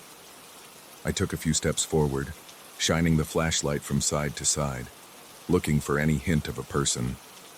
There was no movement, no sound, nothing. I tried to control my breathing and think straight. Maybe I had imagined it. My eyes could be playing tricks because of the flickering lights. But something inside me said that wasn't true. I'd seen someone, or something, standing there, and it was gone now. I pressed on, faster. My steps echoed in a quick rhythm, and that strange, delayed echo followed, always half a beat behind. Every time I passed under a functioning light, I saw my own shadow jerk and then vanish. The next light would be dead, and I'd have to rely on my flashlight again. The tunnel felt longer than it should have. I started to think I should turn back, but I wanted to find the exit, to prove to myself this was just an old underpass and nothing more. I reached a point in the tunnel where the walls seemed narrower. The graffiti there was more recent, with fresh paint and brighter colors. The smell of spray paint clung to the air. A piece of the floor was uneven, and I nearly tripped. I cursed under my breath and braced a hand against the wall to steady myself. The concrete felt damp and gritty. I wiped my hand on my pants and kept going. I saw another flicker ahead and then darkness. The overhead light popped and fizzled out. My flashlight beam wavered over chipped bricks and leftover garbage, crushed cans, an old magazine, and something that looked like a shoe. The shoe was missing laces. I saw no sign of the figure. My body was on edge, my muscles tight. Then I heard a faint scrape behind me. My stomach lurched. I spun around, pointing the flashlight back the way I came. The beam landed on the spot where I'd been seconds before. I saw wet footprints that didn't match my shoe size. They were smaller, maybe from a lighter shoe. Each print was a little behind where I had walked. That meant someone had stepped where I stepped, but only after I moved on. I felt sweat break out on my palms. My heart thumped hard against my ribs. I waited, flashlight held out, scanning back and forth. No one was visible. My mind raced. Could it be a trick of the water from the ceiling?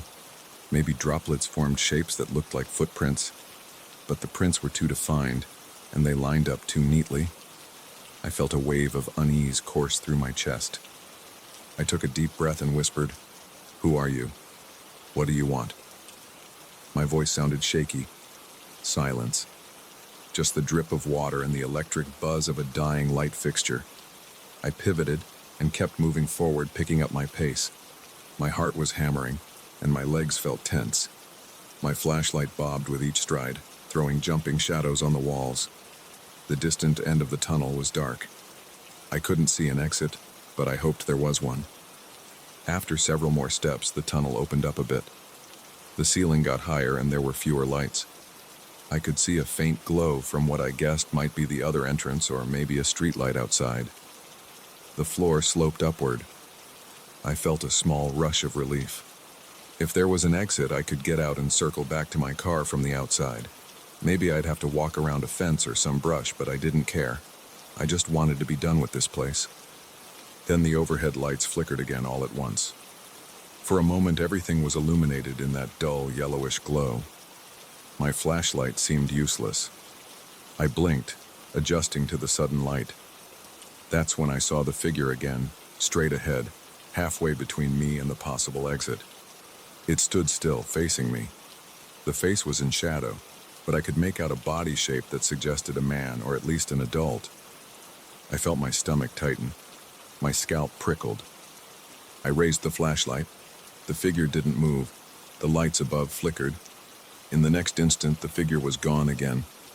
I heard a rustle, like fabric brushing against concrete, then nothing. My mouth felt dry. My breathing was shallow. My skin felt clammy. I forced myself to walk forward. I thought about calling the police, but my phone was in my pocket, and I didn't want to stop to dial. I just wanted to leave. I gripped the flashlight like a weapon. Each step felt heavy, like I was moving through thick water. I heard a scraping sound from the ceiling. I tilted my head up and aimed the flashlight. There was just some exposed wiring, a broken panel, and a pipe. Nothing else. I scanned around, but I didn't see the figure. My ears were tuned to every small noise. My pulse throbbed in my ears. Finally, I reached a part of the tunnel where I could see an opening above me. It looked like a broken gate that led out to the sidewalk on the other side of the main road. The gate was bent, and a short set of concrete steps led up to it. Light from a distant street lamp filtered in, giving the area a faint glow. I climbed the steps and pushed on the gate. It creaked but held. I leaned into it harder, and it gave way with a loud groan.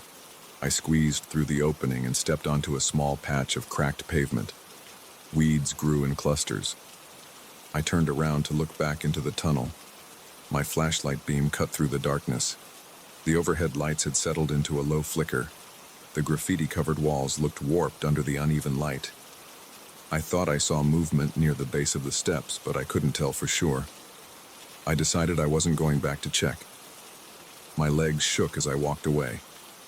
The sidewalk was barely maintained, with big chunks missing. I followed it until I reached a side street. I recognized the general area. My car was on the other side of the underpass near the original entrance. I'd have to circle around on foot. I hugged the street lamp's glow for a moment, just catching my breath. The air outside smelled fresher, but my clothes felt damp from the tunnel's moisture. I looked over my shoulder, half expecting to see that figure behind me on the sidewalk. Nothing. The night was still. A few scattered windows in the distance showed faint lights. No people out walking, no cars coming by. I started walking again, my pace quick. My mind replayed what happened in the tunnel. The footprints, the echoing steps, that figure vanishing in the flicker of the lights. I kept checking behind me, making sure no one was following. I finally made it back to my car, approaching it from the opposite side of the road. It was still parked where I left it, illuminated by the glow of my headlights. I felt a rush of relief. I unlocked the door, slid into the driver's seat, and locked everything behind me. My heart was still pounding, and my palms were slippery on the steering wheel. I turned the key. The engine coughed to life. I glanced in the rearview mirror. The tunnel's entrance was off to the side, partially blocked by weeds and a rusted fence post. It looked silent and empty, but I couldn't shake the feeling that someone was standing just inside, watching me. I flicked on the radio, more for noise than anything else. I backed up carefully, trying not to let my imagination run wild. As I pulled onto the road, I caught one last glimpse of the underpass in my side mirror. There was a small flash of movement, or maybe it was just a shadow cast by my taillights. Then it vanished. I pressed the gas and left that place behind. My body remained tense, adrenaline still surging. I drove home with my eyes darting to the mirrors every few seconds. My mind kept returning to that shape in the tunnel and how it disappeared the moment I tried to see it clearly. When I reached my driveway, I sat in the car for a moment, engine idling, headlights shining on my garage door. My chest rose and fell with every rapid breath. I felt a tightness in my stomach, but I was away from that place. I was safe for now. I killed the engine and got out, locking the door behind me. The air here smelled cleaner, quieter. I went inside and tossed my keys on the kitchen counter. My shirt stuck to my back, sweat dried to my skin. I couldn't stop thinking about what happened. Had I imagined it? The footprints were real, though. The shape was real. The echoing footsteps were real. My head felt cloudy and my muscles were still on edge. I decided to leave it alone for the night. I walked to the bathroom, turned on the shower, and let the water run hot. I stared at my reflection in the mirror. My eyes were bloodshot, my hair a mess. I stepped under the water, trying to wash away that stale, musty feeling that clung to me, but it stayed in my nose and on my skin, no matter how much soap I used. Eventually, I got out, dried off, and went to bed. I lay there listening to the quiet hum of the house. Every small creak made my heart skip. I kept picturing that figure, standing in the tunnel, waiting for me to notice it. Then it was gone, leaving only footprints behind. I didn't sleep much. I stared at the ceiling, replaying every moment in my head. My body refused to relax. My thoughts bounced between fear and confusion. Eventually, exhaustion took over, and I drifted off. But even then, I dreamed of wet concrete, flickering lights, and the sound of someone following just a few steps behind.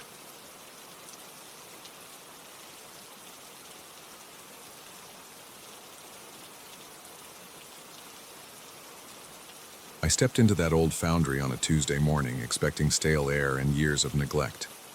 The first thing that hit me was the smell of fresh oil. It caught me off guard. I stood there in the entryway, holding my tool bag, trying to make sense of that smell. My flashlight beam showed me rusted walls and exposed wires. The ceiling was full of broken light fixtures. I heard the soft drip of water somewhere behind a wall panel. My instructions were simple: evaluate the condition of the machines for a potential buyer. I wasn't prepared for the uneasy feeling that spread through my gut the moment I walked in. I walked down the main corridor, keeping my flashlight low. The concrete floor felt damp under my boots. My footsteps echoed, and my breath sounded too loud in my ears. I tried a few light switches, but nothing turned on.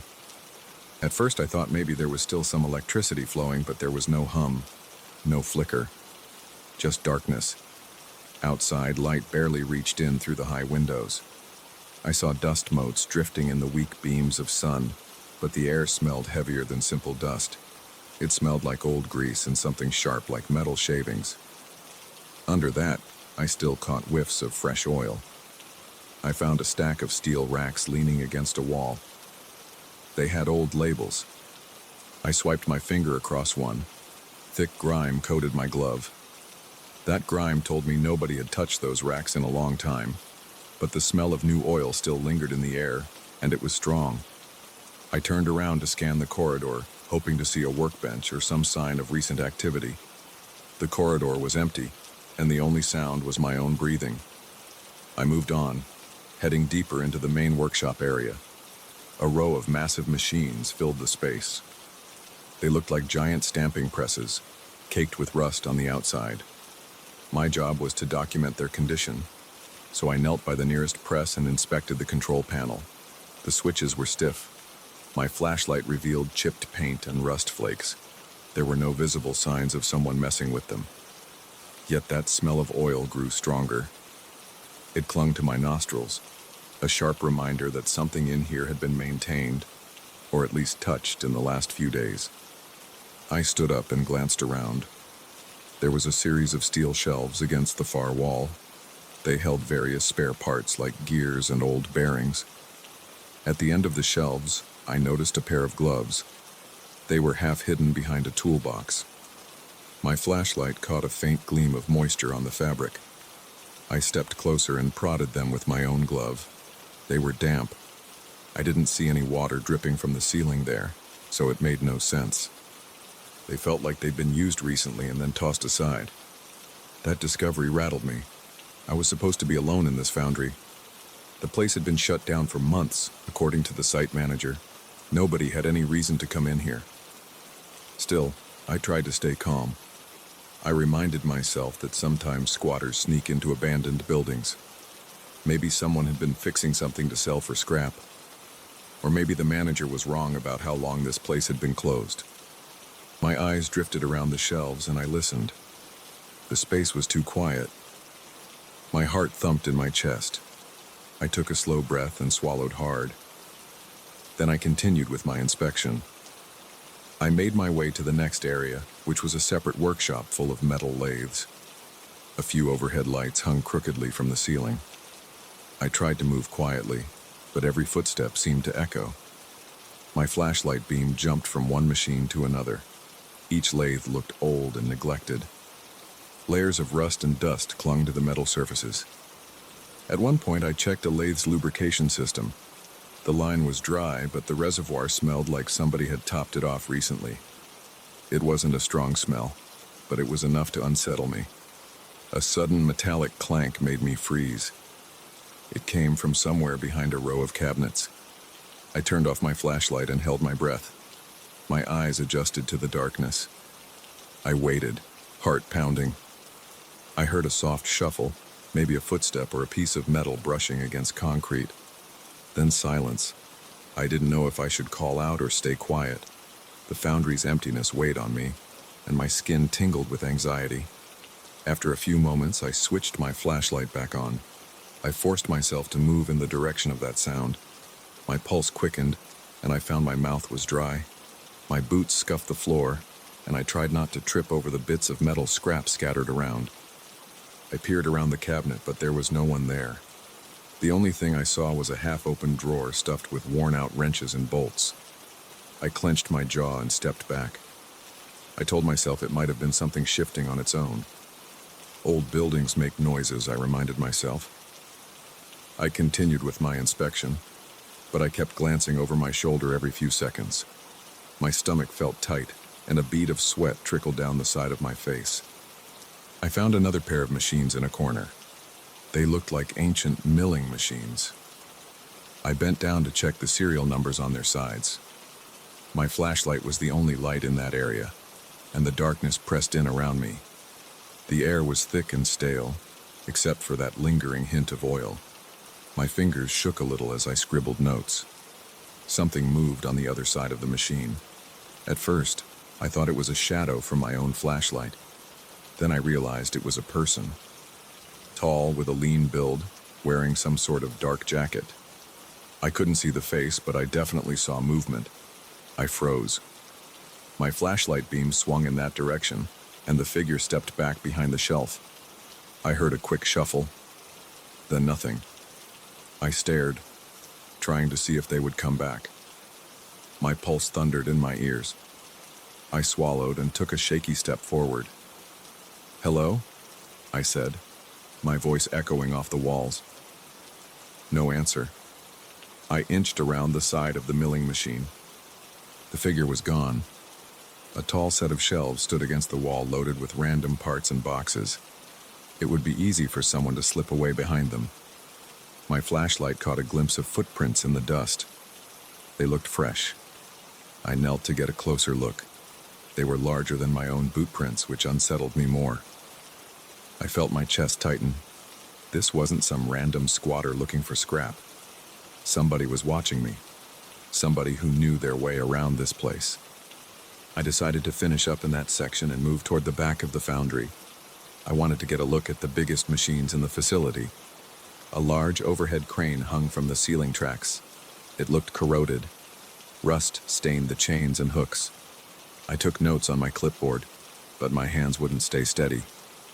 I kept imagining that figure lurking behind me. I forced myself to check each part of the crane assembly. The metal support columns were solid but covered in flaking paint. I spotted a pail of grease under one column. It looked new with a clean label. The pail was open and the grease on top looked fresh. The lid was tossed to the side. I stared at that pail. My heartbeat thudded faster. Someone had been greasing something here. This wasn't leftover from years ago. The color was bright and the consistency looked undisturbed except for one scoop taken out. I was about to take a closer look when I heard another noise. It sounded like a low scraping coming from the walkway above. I pointed my flashlight upward. There was a metal catwalk near the ceiling, rusted and missing sections of railing. I caught a flicker of movement up there. I thought I saw a hand gripping the rail. Then it disappeared. This time I felt my fight-or-flight response kick in. My arms felt tense. My heart hammered. My throat felt tight. I didn't know if this person was hostile or just avoiding me. Either way, it felt wrong. I told myself I would do my job, document what I needed, and get out. I had no desire to confront whoever was up there, but I also didn't want them creeping around behind me. I headed toward the final section of the foundry, a large storage area in the back. It was separated from the main workshop by a sliding metal door. The door was partially open, and the interior was dark. I shone my flashlight inside. Rows of shelving units stood from floor to ceiling. I saw crates of spare parts, coils of wire, random tools scattered around. Some shelves were almost empty. The ones in the back looked packed with metal cylinders and old boxes of screws. The air smelled stale. My boots kicked up dust with every step. Water dripped from a busted pipe overhead, creating a small puddle near the center aisle. I walked slowly, scanning the shelves. My flashlight caught more footprints on the floor. They circled around the shelves in erratic patterns. Some were large, some were smaller. I was on edge. My pulse throbbed in my neck. That fresh oil smell seemed even stronger in here. I heard a faint clang behind me, and I spun around. My flashlight illuminated the corner of a shelf. I saw a slight motion, like a shadow shrinking away. Then silence. The tension built in my chest. My mind raced with questions. Was it one person or more? Why were they hiding? I called out, "I'm just here to inspect the machines. I'm not looking for trouble." My voice sounded uneven. No reply came back. The foundry stayed silent except for dripping water. I forced my legs to move forward. My skin prickled with every step. I reached a cluster of older machines. They looked like compressors of some kind, all lined up in a row. I inspected them quickly. Rust covered their bolts, but I noticed new scratch marks near one of the access panels. The panel itself looked like it had been pried open. That didn't look like normal wear. I heard another scrape from behind me. I jerked around, shining the flashlight wildly. The beam landed on the corner of a tall shelving unit. For a split second, I saw a figure's head peek out, then vanish. My chest tightened again. The figure was tall, at least a foot taller than me. I saw a flash of pale skin, or maybe a light shirt under a jacket. My flashlight trembled in my hand.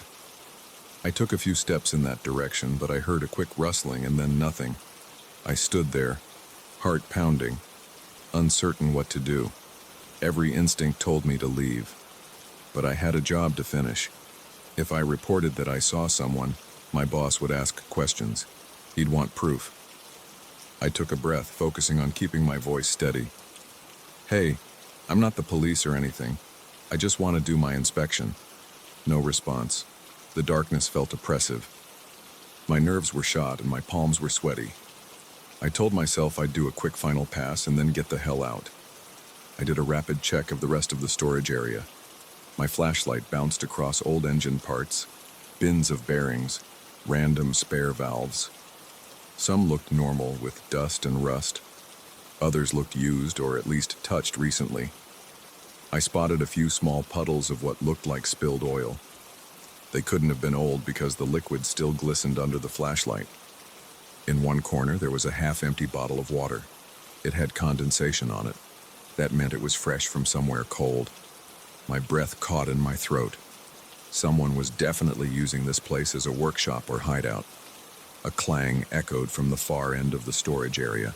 It sounded like metal slamming against metal. My stomach twisted. I spun around, nearly dropping my flashlight. The sound reverberated, and I could feel a tremor in the concrete floor.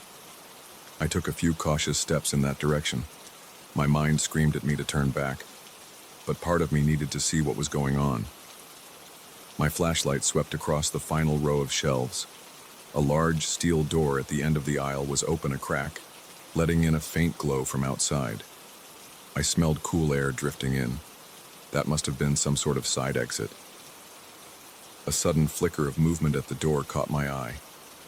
The tall figure stepped into view, backlit by the dim light outside. The person paused and looked over a shoulder, but I couldn't see the face clearly.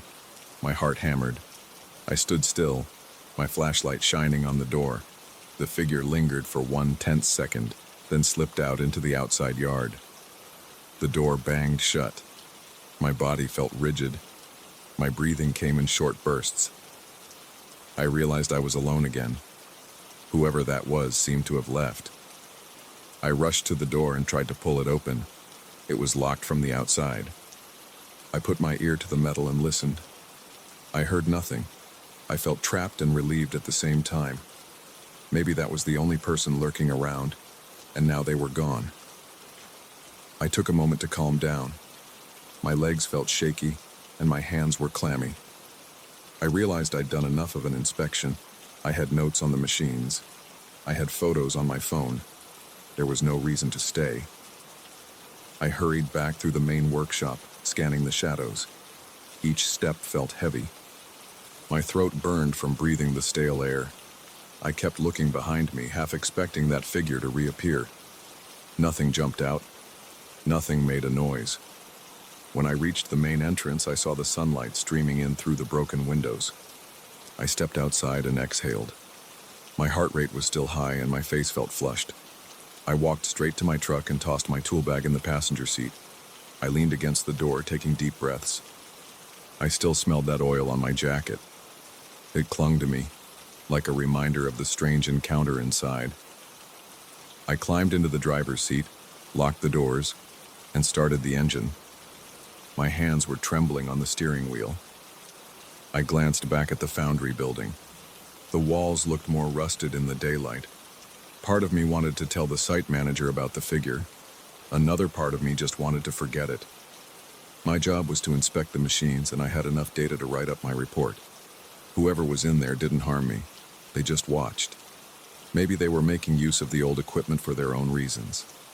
I decided I'd give a minimal report and recommend more security if the buyer was serious. As I drove off the property, I noticed how quiet the road was. I kept checking my rearview mirror, half expecting to see someone following me. But I didn't see anything unusual. The tension in my shoulders gradually eased. My thoughts raced with what I'd tell my boss. I wasn't sure if he'd believe I saw someone in there, but I knew what I saw. Fresh oil, wet gloves, footprints that didn't belong to me, and that tall figure slipping around in the shadows. I finally pulled onto the main road. The foundry's outline disappeared behind me. My pulse began to settle, but my mind stayed alert. I'd never been so on edge during a simple inspection job before. There was no telling what that person wanted or why they were hiding. The only thing I knew was that they'd been watching me every step of the way, and they seemed to know the layout better than I did.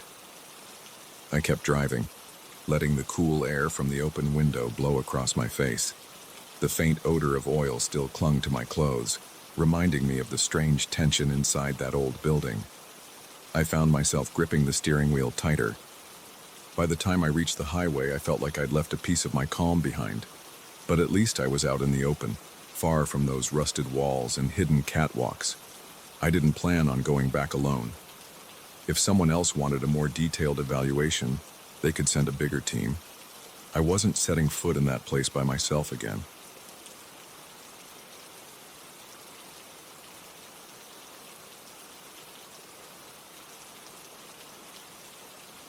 I heard about this valley from a guy at a local bar. He had a few beers in him and started rambling about old cabins left behind by explorers a long time ago. He mentioned a heavy fog that settles in the area at night, and how some people claim the windows in those cabins shake and rattle without explanation. His words got stuck in my mind, and I figured I needed a break from my routine. So I rented a motorcycle and set out to see if his story held any truth. I arrived at the edge of the valley just after sunrise. The place looked empty. There were a few shrubs and a dirt path leading down a slope. The air felt damp, and the sky looked dull, like it couldn't decide if it wanted to rain or just stay cloudy. I parked the bike near a large rock and got off to stretch. My knees were stiff from the ride. My jacket smelled like sweat and dust, but I felt excited. There was a sign at the trailhead warning about sudden fog banks. I remembered what the guy at the bar said, so I took it seriously. I grabbed my small backpack, zipped up my jacket, and started down the path, hoping I'd find these old cabins before the fog rolled in. The path was narrow and uneven. I had to step over rocks and broken branches every few feet. My boots kept slipping on loose gravel. I moved slowly to avoid twisting an ankle. The valley was quiet, except for my footsteps and my breathing. The place felt untouched. I felt a flutter in my stomach, like something wasn't quite right, but I kept walking. After about 20 minutes, I noticed something stuck in the ground. It looked like a broken lantern, the kind you might see in old mining photos.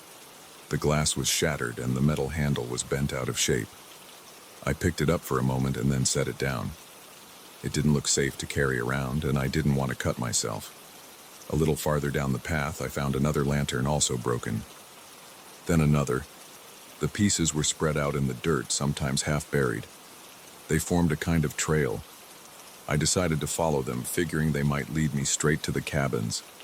The air got colder as I went deeper into the valley. I could smell damp earth and wet leaves. My fingers felt numb whenever I reached out to steady myself against a rock or a tree. After about an hour of walking, the fog started to settle in. It came on fast, like a sheet being pulled across the sky. Within minutes, I could barely see a few steps ahead. I turned on my flashlight, but the beam struggled to cut through the haze.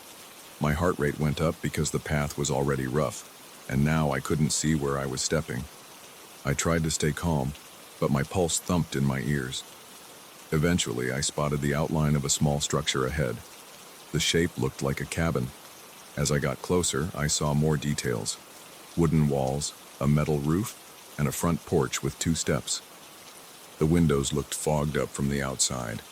The wood on the porch was warped and creaked under my weight. I tried the front door and it opened with a shaky push. The hinges let out a high-pitched squeak. Inside, it smelled like stale air and old wood. Dust coated every surface. I closed the door behind me, trying to keep the fog out, but the place still felt damp. I found a lantern on a dusty table near the door.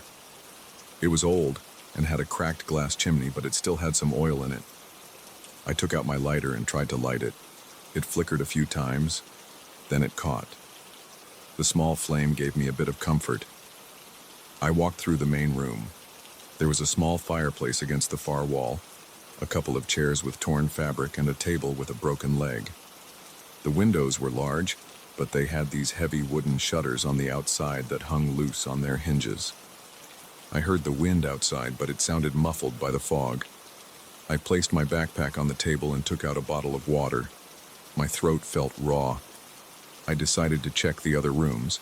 There was a short hallway with 2 doors on each side. The first door on the left opened into a tiny bedroom. There was a bed frame without a mattress, just some wooden slats covered in dust. A small closet door stood open, revealing empty shelves. No clothes, no shoes, nothing. The second door on that side was stuck, so I gave it a solid push with my shoulder. It opened into a storage room filled with old crates. Most of them were empty. A few had scraps of cloth or metal pieces that looked like parts from lanterns. Everything smelled musty. My nose burned from the stale air. Across the hall, I found another bedroom, similar to the first. The walls had marks where pictures or maps might have hung once. The window here was cracked. A draft blew in, making the hair on my arm stand up. The last door led to a small kitchen area. There was a rusted sink, a wooden counter, and a few old pots and pans scattered around. It didn't look like anyone had cooked there in years. My stomach rumbled, and I realized I hadn't eaten since early morning. I pulled an energy bar out of my backpack and took a few bites. The taste was bland, but I forced it down.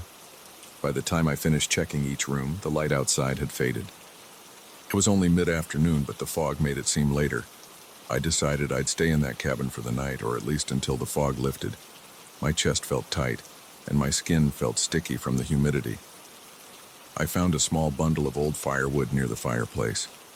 The pieces were damp, but I placed them in the fireplace and tried to get a small flame going with some crumpled paper I found. It took several tries, but I managed to get a weak fire started. The warmth felt good on my hands. Night fell quickly.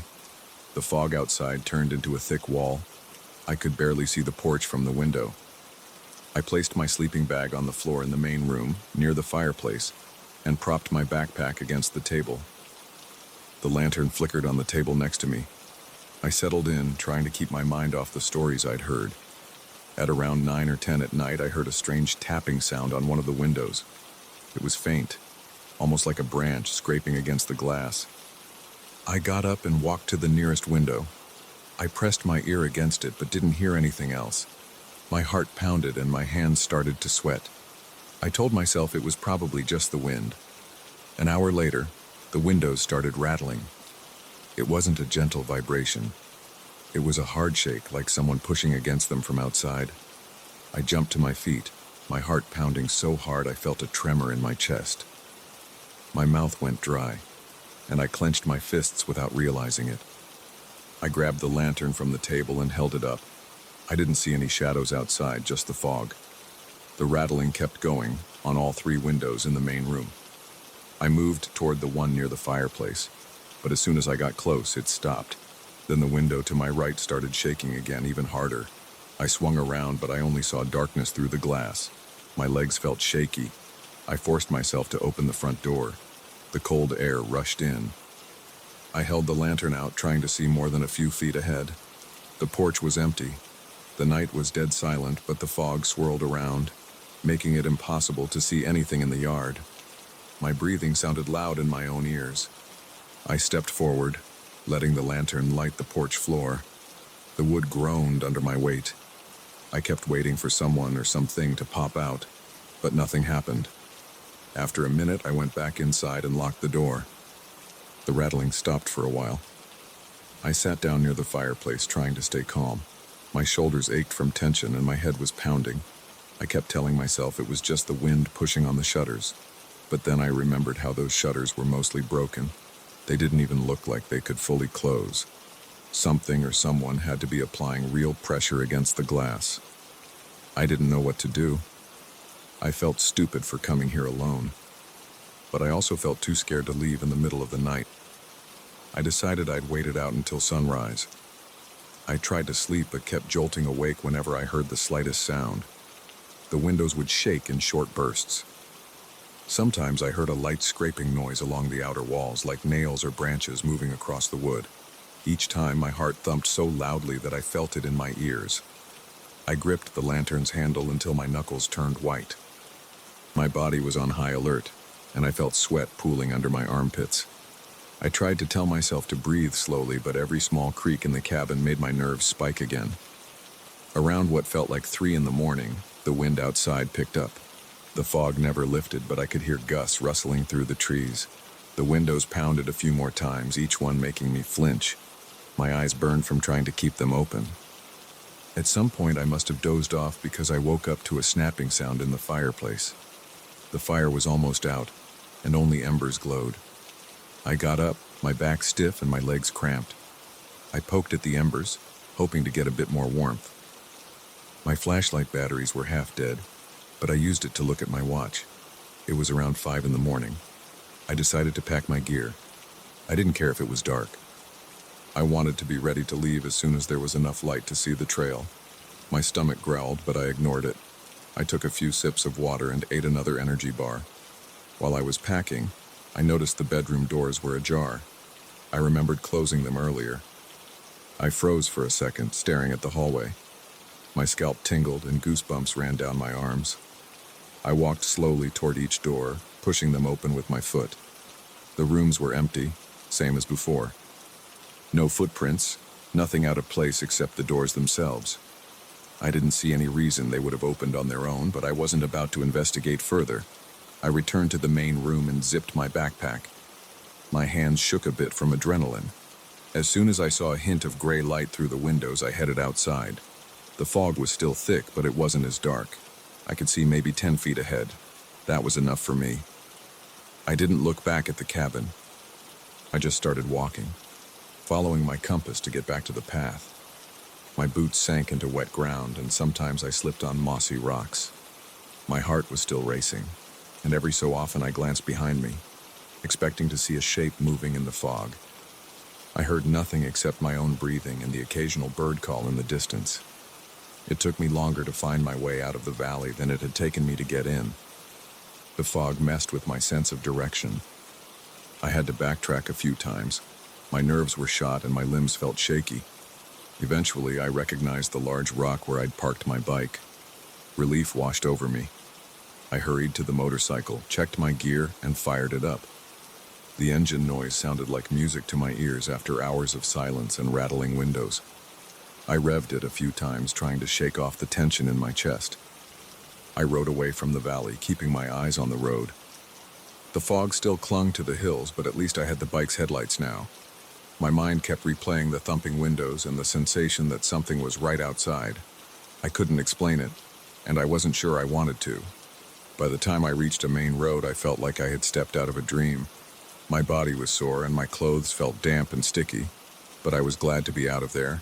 Looking back now, I wish I had brought someone with me. I don't know what was causing the windows to shake, but it felt unnatural. I didn't see any tracks or signs of animals. It didn't feel like a prank either. The force behind those rattles was too strong. Whatever was out there never showed itself, but I felt its presence. I still feel a knot in my stomach when I think about it.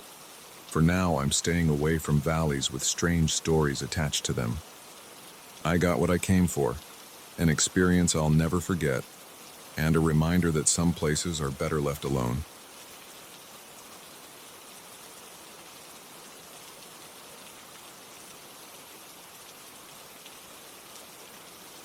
I pushed open the broken side door and felt the stale air hit my face right away. Dust rose around my feet and the hinge groaned like it hadn't moved in decades. I wiped my mouth with the back of my hand and stood still, scanning the old lobby. Dim light from the street outside crept through cracks in the boarded windows, falling across the torn carpet. I could smell mold and old popcorn. I took a slow breath, feeling my heart rate pick up. I don't usually sneak into places, but this cinema had drawn my attention for months. Now that I was inside, I felt a knot in my stomach. I stepped forward, my shoes stuck to parts of the floor. I saw a few overturned chairs by the concession stand. There was a shattered display case that might have once held candy. I ran my fingers over the dusty counter, feeling grains of dirt cling to my skin. The silence in the building was heavy. There wasn't even the sound of traffic from outside, just a vague hum of the wind through broken windows somewhere deeper inside. I spotted a row of old posters along one wall. Most were torn or faded. I recognized one for an 80s action movie. The main actor's face was almost unrecognizable behind water stains and ripped paper. Next to that, there was a poster of a fantasy film from the same decade. The colors were dull, but I could still make out the name. I stepped closer and tried to peel the corner back to see if there was a date. The paper crumbled between my fingertips. I heard a faint rattling noise from somewhere behind the concession stand. My breath caught in my throat for a second. I leaned to the side to check behind the counter, but all I saw was a collapsed shelf and some broken glass. I stayed quiet and listened. No more noises. Maybe it was just the wind. I clenched my fists once, just to work off the tension in my arms. The building felt too quiet, and that made every little sound echo. I walked toward the main hallway that led to the theater rooms. My heart pounded as I moved through the gloom. My phone flashlight cut through the dust in the air, revealing the old patterns on the wall. They looked like they had been bright blue at one point, but now they were just grayish and peeling away. I kicked a loose tile by mistake. The echo that followed made me flinch. It was like being inside a cavern. At the end of the hall, I found double doors that led into the largest auditorium. One door was barely hanging on its hinges. The other was wedged open by a folded seat. I squeezed past it. The smell inside was stronger, a mix of dampness and mildew. I swept my light across the rows of seats. Most of the upholstery had rotted away. Some seats were missing their cushions. I noticed a few soda cups left on the floor. The plastic lids caved in, the straws bent. They looked like they'd been there for years. I walked down the aisle, feeling the carpet squish under my feet. Small bits of trash rustled as I moved. The stage in front of the screen was dusty, and pieces of the screen's bottom edge were peeled back, revealing a black backing behind the white surface. Up above, the screen loomed like a huge blank rectangle. My eyes scanned up to the projection booth window at the back. It was completely dark. I wondered if the projector was still up there, but I'd heard from a friend that it had been taken apart a long time ago. He said the place had closed in the mid-'80s and never reopened. I climbed onto the stage carefully.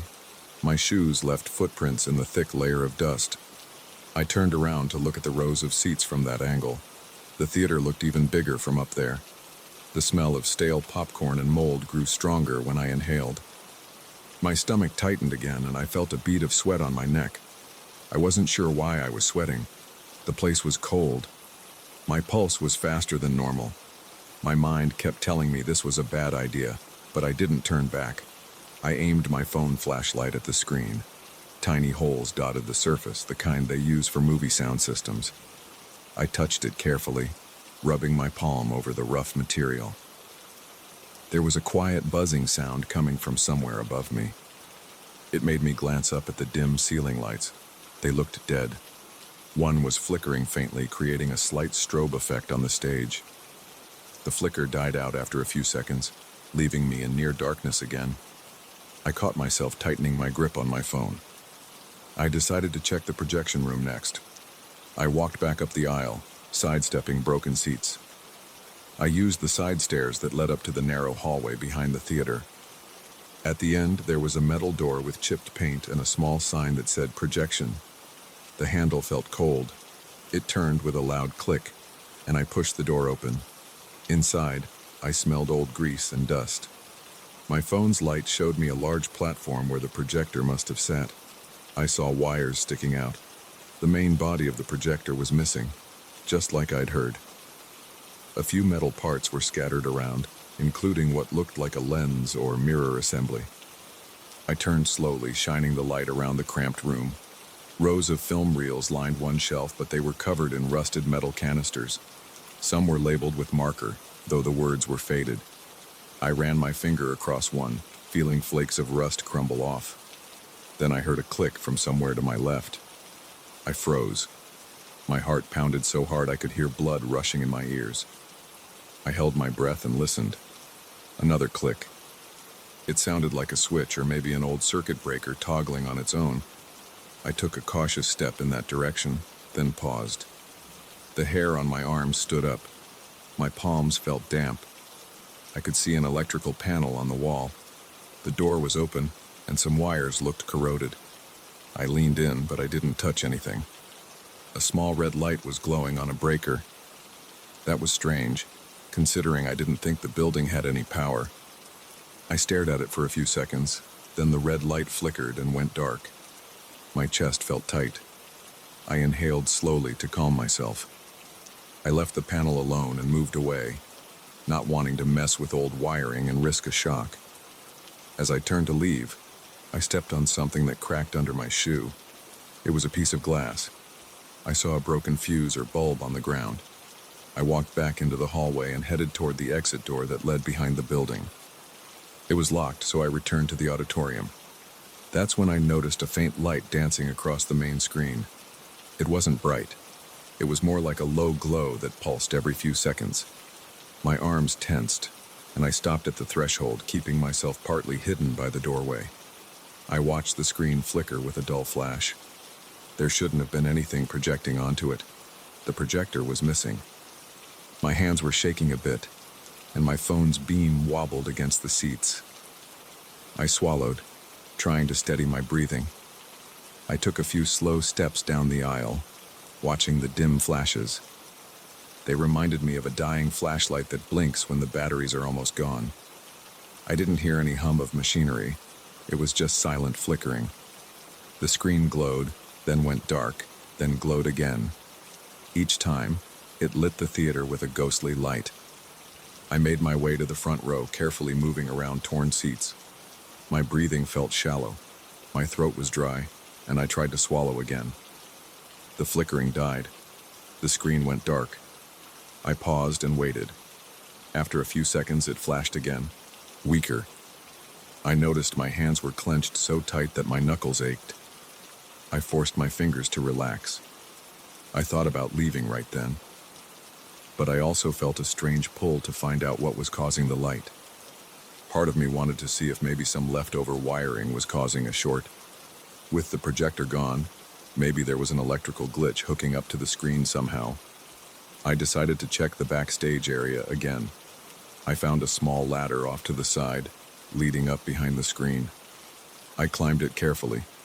Each step creaked under my weight. My chest tightened with each sound.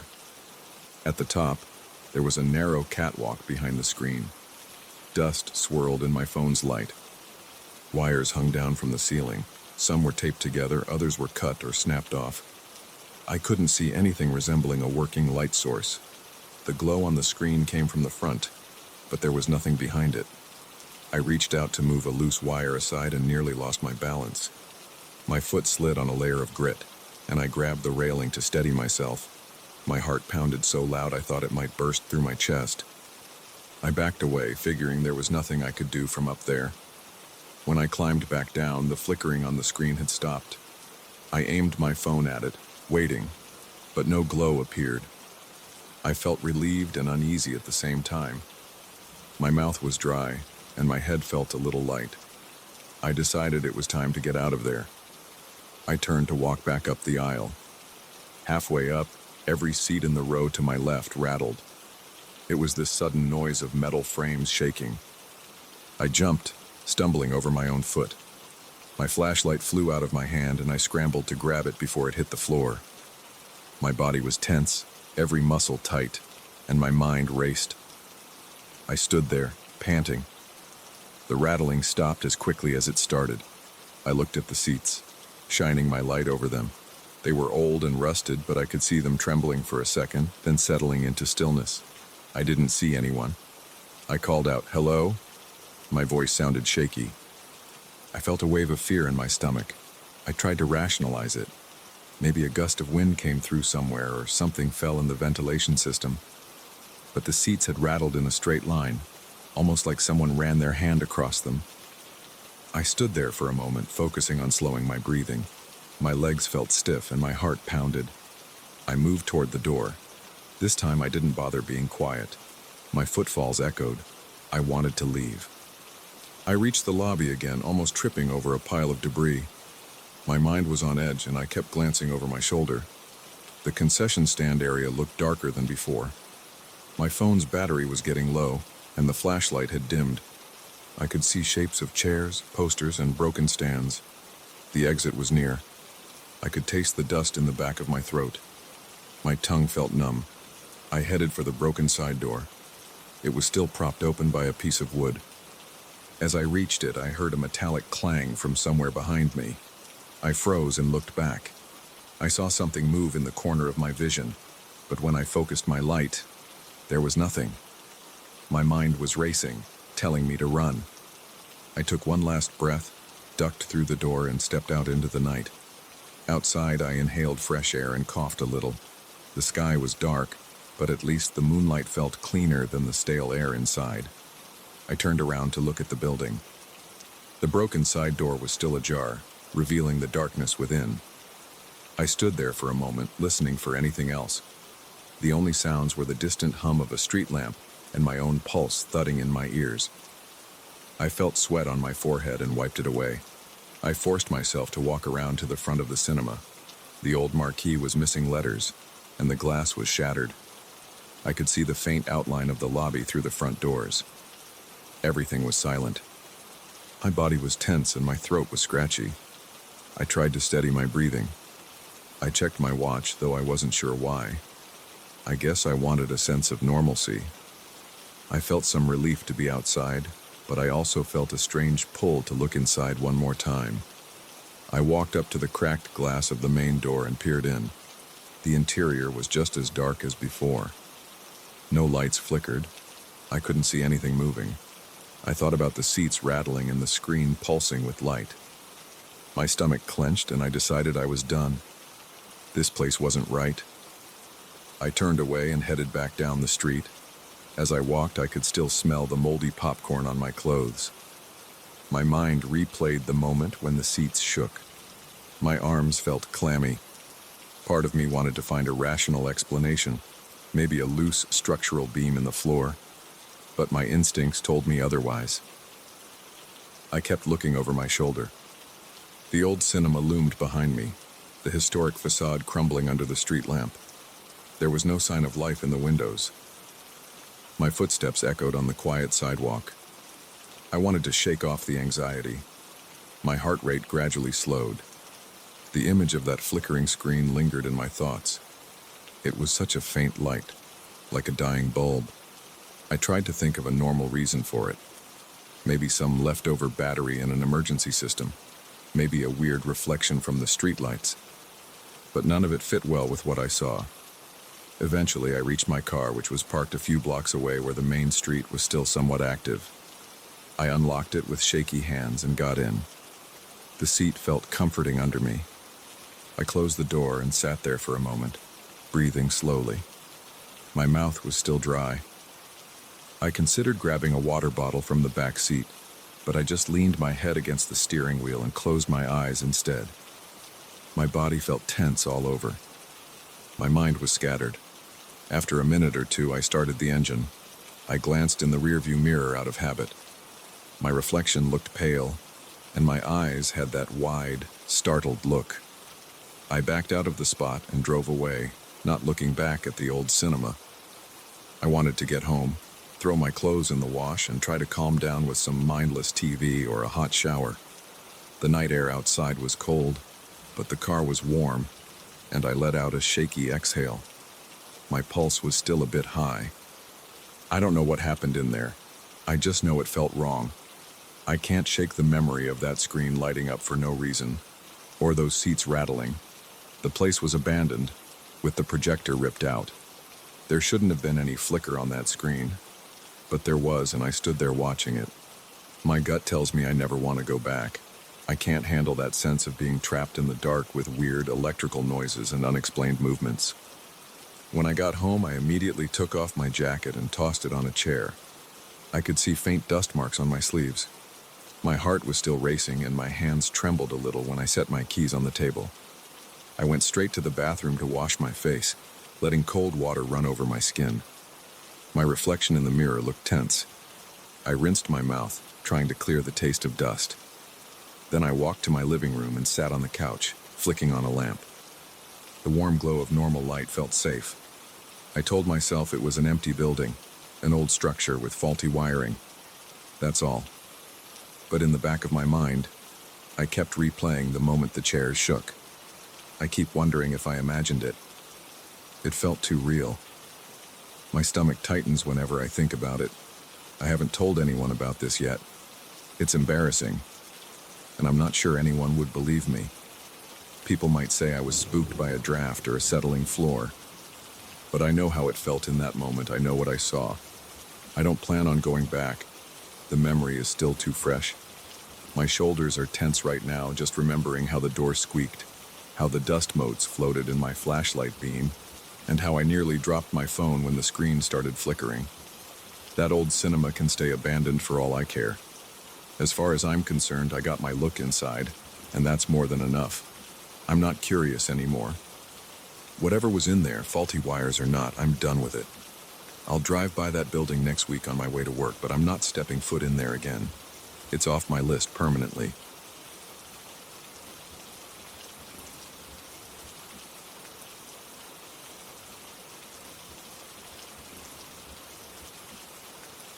I'll never forget the way that abandoned house looked on my first day of work as a delivery driver.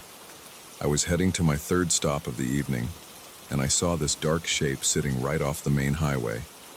The windows were all boarded up, and there was a gap at the bottom of the garage door. It stuck in my mind for the rest of that shift. Whenever I drove by, I'd glance over. Sometimes I thought I saw movement inside, but it could have been the wind or my own nerves playing tricks. Every time I passed that house, I felt my shoulders tense up. The place didn't feel right. It looked like something was wrong with it on a deeper level, even though I couldn't put my finger on exactly what. I deliver packages for a local courier service, nothing fancy. People order online, and I bring their items right to their door. It's straightforward work, and I'm used to driving around in all sorts of weather and all sorts of neighborhoods. But that house was different. It was jammed between the tree line and the back edge of a small ditch along the highway. The boards on the windows were old, warped, and nailed in sloppy lines. The garage door had that opening at the bottom, like maybe the hinges were off balance or something. The roof looked caved in near the back. Most people probably drove right by and never even noticed it, but I couldn't ignore it. One night, I got caught in a nasty rainstorm while heading home. It was late, around 9 at night, and my usual route was blocked by some accident. The detour led me past that abandoned house again. I was tired. The rain was hitting my windshield so hard I could barely see the road, and I felt my nerves building up. I just wanted a dry place to wait until the storm settled a bit. My wipers weren't helping much, and I found myself slowing down near that house, fighting a lump in my throat. I remember thinking, am I really going to pull over there? But I did. I parked on the muddy shoulder about 10 feet from the house's driveway and left the engine running for a moment while I stared at the garage door. It was open a crack, maybe 2 feet. I could see darkness behind it. The boards on the windows were drenched in rainwater and the driveway was full of weeds and puddles. I killed the engine and flicked on my flashlight. I stepped out, and the cold rain hammered down on my jacket. My boots sank into the mud. There wasn't much traffic on the highway at that hour, so I couldn't count on someone else stopping to help if I ran into a problem. But I just wanted to get out of that downpour, so I walked up to the garage. The door groaned when I pushed it, and it slid up a bit more, but not all the way. Something was stuck or the mechanism was broken. Either way, there was enough room for me to duck in. Inside, it smelled like mold and old tires. The floor was cracked concrete and the space was full of random junk. Half-broken chairs, a rusted fridge, a couple of planks leaning against the wall. I stood there dripping water onto the ground, keeping my flashlight pointed around to see if anyone was squatting in there. I didn't see any signs of life, just a lot of dust and cobwebs. The walls had marks from where someone had tried to paint them a dull gray, then given up halfway. The overhead light fixture was just a broken bulb hanging by a wire. I noticed a door at the back of the garage that led inside the house. The doorknob was missing, and the door itself looked a little warped from moisture. I thought about just staying in the garage, but the rain was still blowing in through the gap. I figured I'd step inside the house for a minute, just to stand somewhere dry until the worst of the storm passed. So I walked over, grabbed the edge of the door and gave it a tug. It opened with a crunching noise like wood splintering. A burst of stale air hit me, and I coughed. My flashlight beam showed a narrow hallway with a battered linoleum floor. The place smelled damp, and there was a faint chemical odor that reminded me of old paint or something similar. I took a few steps in, careful not to slip. The walls in that hallway had dark stains near the baseboards. I tried not to think about what caused them. I just wanted a dry place to wait out the storm. The sound of rain hitting the roof was loud, and the wind rattled something on the other side of the house. I considered turning around and leaving, but then another gust of rain blew in from the garage, and I decided I might as well check for a better spot to stand. I moved deeper into the house. The hallway led to a living room on the left. The windows were all boarded from the inside, and it was pitch black except for my flashlight beam. I saw a dusty couch with torn upholstery, a coffee table with missing legs, and newspapers scattered across the floor. The newspapers were so old they had turned yellow and brittle. The front page I could see had a date from years ago. I glanced around for any sign of animals or people, but it looked abandoned. Completely empty, aside from trash and a few random pieces of ruined furniture. I heard a drip coming from somewhere near the ceiling. Water must have been leaking in through the damaged roof. Each drop echoed. I kept moving through the living room, shining my light over the walls. That's when I saw something that made my stomach clench. There were handprints on one section of the wall near the boarded window. They looked like dirty smudges, as if someone with grimy hands had pushed against the wall over and over. Some of the marks had streaks trailing down like fingernail scraping. I stepped closer and noticed the paint was scratched in long lines. I felt a chill go up my back. It was the kind of feeling that made me want to turn around and run. But I also felt curious about who had been here and why. The house was empty now, though, so I decided to keep looking around. I moved back to the hallway and continued down toward what looked like a kitchen area. The floor creaked beneath my feet, and I held my breath every time it made a loud snap. The kitchen was a mess. The cabinets hung off their hinges, and there was a table flipped over in the corner. Broken glass littered the countertop. I didn't see any appliances, just old pipes where maybe a sink had been. The boards over the window in the kitchen had gaps, letting in a sliver of the streetlight glow from outside. In that faint light, I could see more of those hand marks. This time, they weren't just smudges. The paint was peeled in some spots where fingernails had scratched deeply. I imagined someone locked inside trying to get out. My heart started pounding. I tried to brush that thought aside, telling myself it was probably just vandalism, kids messing around. But the sight of those scratches made my pulse race. It was quiet, except for the storm outside and the dripping from the ceiling. The air felt heavy. My flashlight flickered for a moment and I tapped it against my palm until it steadied. I wanted to check another room, maybe see if there was any sign of an exit I could open for better ventilation, or at least a spot that wasn't dripping. I found another door near the kitchen that led to a short staircase going down, maybe a basement. I wasn't sure if I should go down there, but my curiosity pushed me forward. As soon as I aimed my flashlight down the steps, I noticed they were made of concrete and were slick with water or some other liquid. I stepped carefully, not wanting to slip. The air down there smelled musty like wet cardboard. The ceiling was low, and I had to duck a bit. When I reached the bottom, my flashlight showed a small basement room with cinder block walls. There was an old water heater in one corner and some shelves lined with paint cans and tools. Most of it was rusted or covered in cobwebs. I walked around, shining the light on every surface. More scratches on the walls. The scratch marks down here looked deeper. Long vertical lines, like someone had been in a panic. My chest felt tight. I kept swallowing, trying to calm down. I heard something then, like a faint tapping or scraping noise. It sounded like it was coming from behind one of the cinder block walls. I stood still, aiming the flashlight around, trying to pinpoint the source. The noise faded, and I felt a wave of relief. Maybe it was just a loose pipe or an animal in the walls. I breathed out and told myself to relax, but I could feel the sweat on my forehead despite the cold air. I decided I'd had enough. I turned around and climbed the stairs. My heart was beating too fast, and my hands were shaking a little. I wanted to get back to my car. I walked quickly through the kitchen, not bothering to check anything else.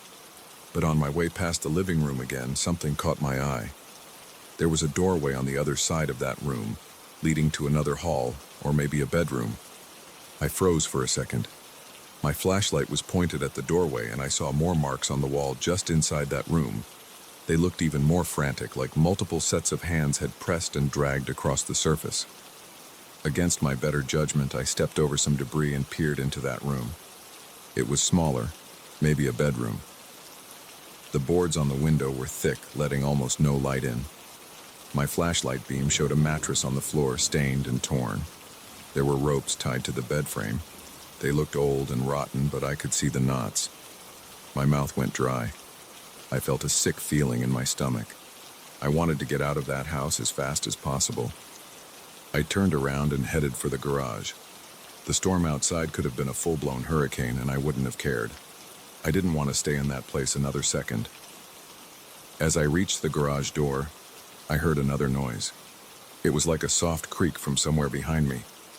I stopped, listened, heard nothing else. The wind outside was howling, and rain slapped against the boards. I pulled the garage door up as far as it would go and ducked under. Then I ran across the soggy driveway to my car. My boots splashed in the puddles and the rain pelted my face.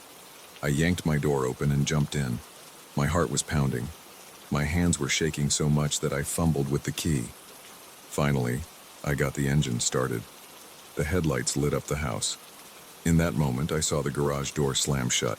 It happened too fast to be just the wind, but I told myself it must have been the wind anyway because the alternative was too disturbing. I got onto the highway and floored it, ignoring the water on the road. My mind was racing. I kept picturing those handprints, those scratch marks, that mattress with ropes. I felt like I'd stepped into something I shouldn't have. I felt dirty and unsettled. My throat was dry and my heart wouldn't slow down for several minutes. Even after I made it home, I couldn't sleep well that night. Every time I closed my eyes, I saw the walls with those scratches, heard that odd tapping in the basement, pictured the ropes on the bed frame. It was like my brain wouldn't let me rest. Over the next few days, I tried to forget about what I'd seen. I told myself it was just a weird old house and that plenty of squatters or vandals had probably come through over the years. But whenever I drove past that spot on another route, my chest tightened. I'd look over and see that same shape of the house. From the road, it looked harmless in the daylight, just a boarded-up building. But I knew what was inside. Those marks, that atmosphere, the stale air. I never saw the garage door open again, and I never got close enough to check. My hands would grip the steering wheel, and I'd keep my eyes on the road until I was well past it. Sometimes I wonder if there was someone in there that night. Maybe they were in another room watching me. Maybe they were the one who slammed the garage door. I'll never know. I'm not going back in there. I don't care if it's sunny, rainy, or if the apocalypse is happening. I'm staying away. That house isn't safe. I feel it in my bones. People ask me about scary deliveries or strange experiences on the job, and I usually shrug it off. But in my head, I remember every detail of that place. The smell of mold, the squeak of wet shoes on the linoleum, the scratch marks on the walls, and those ropes. Even now, just thinking about it makes my skin crawl. I still get nervous driving past that highway stretch. I keep my eyes forward and try not to look to the side at all. I keep telling myself I was just in the wrong place at the wrong time. It was just a stormy night and an old house. But no matter how many times I repeat that to myself, I can't shake the unease. That memory lives in my head. It doesn't go away. So I keep my distance. I focus on my work. I deliver my packages and mind my own business. But I never seek shelter in strange buildings anymore. If it's raining, I'll sit in my truck. If I have a flat tire, I'll wait for roadside assistance. Nothing is worth stepping into a place like that again. Sometimes an open door is better left alone.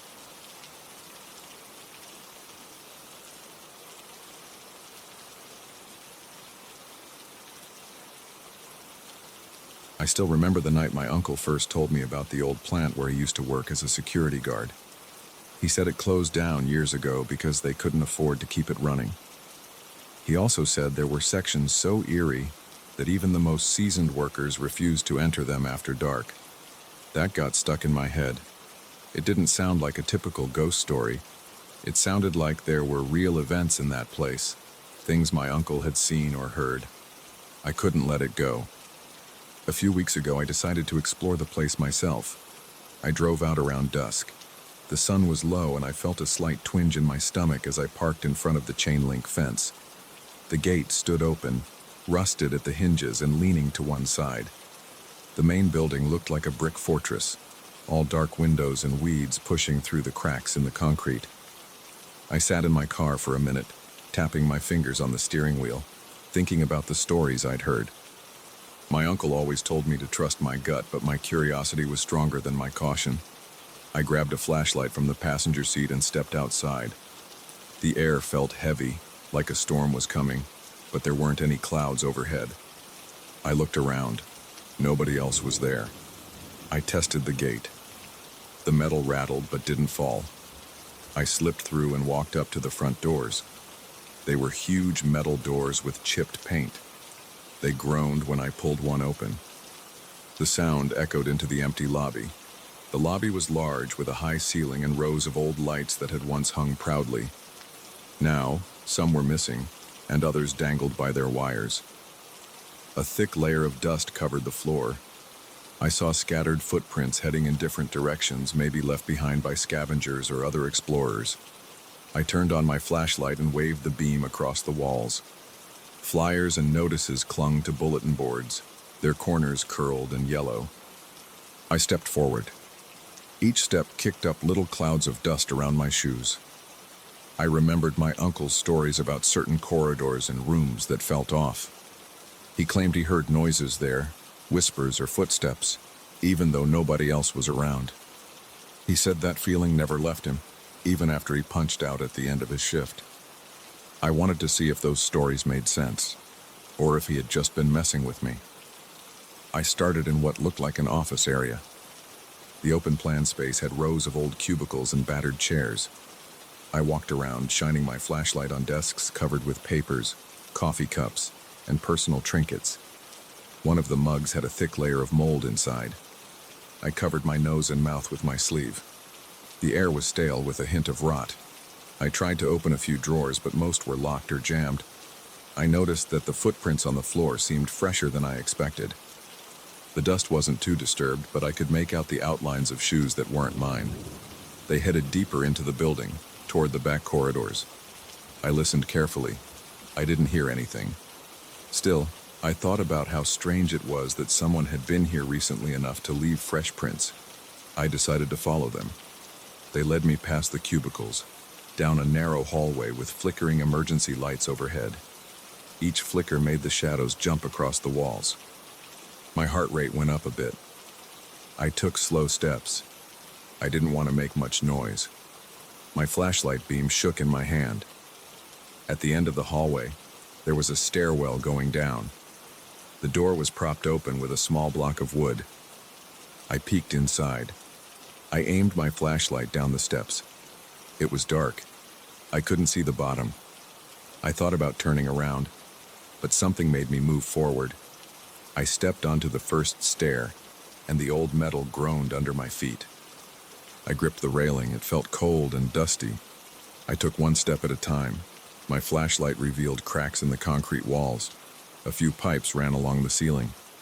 The place smelled damp, like old water had seeped in.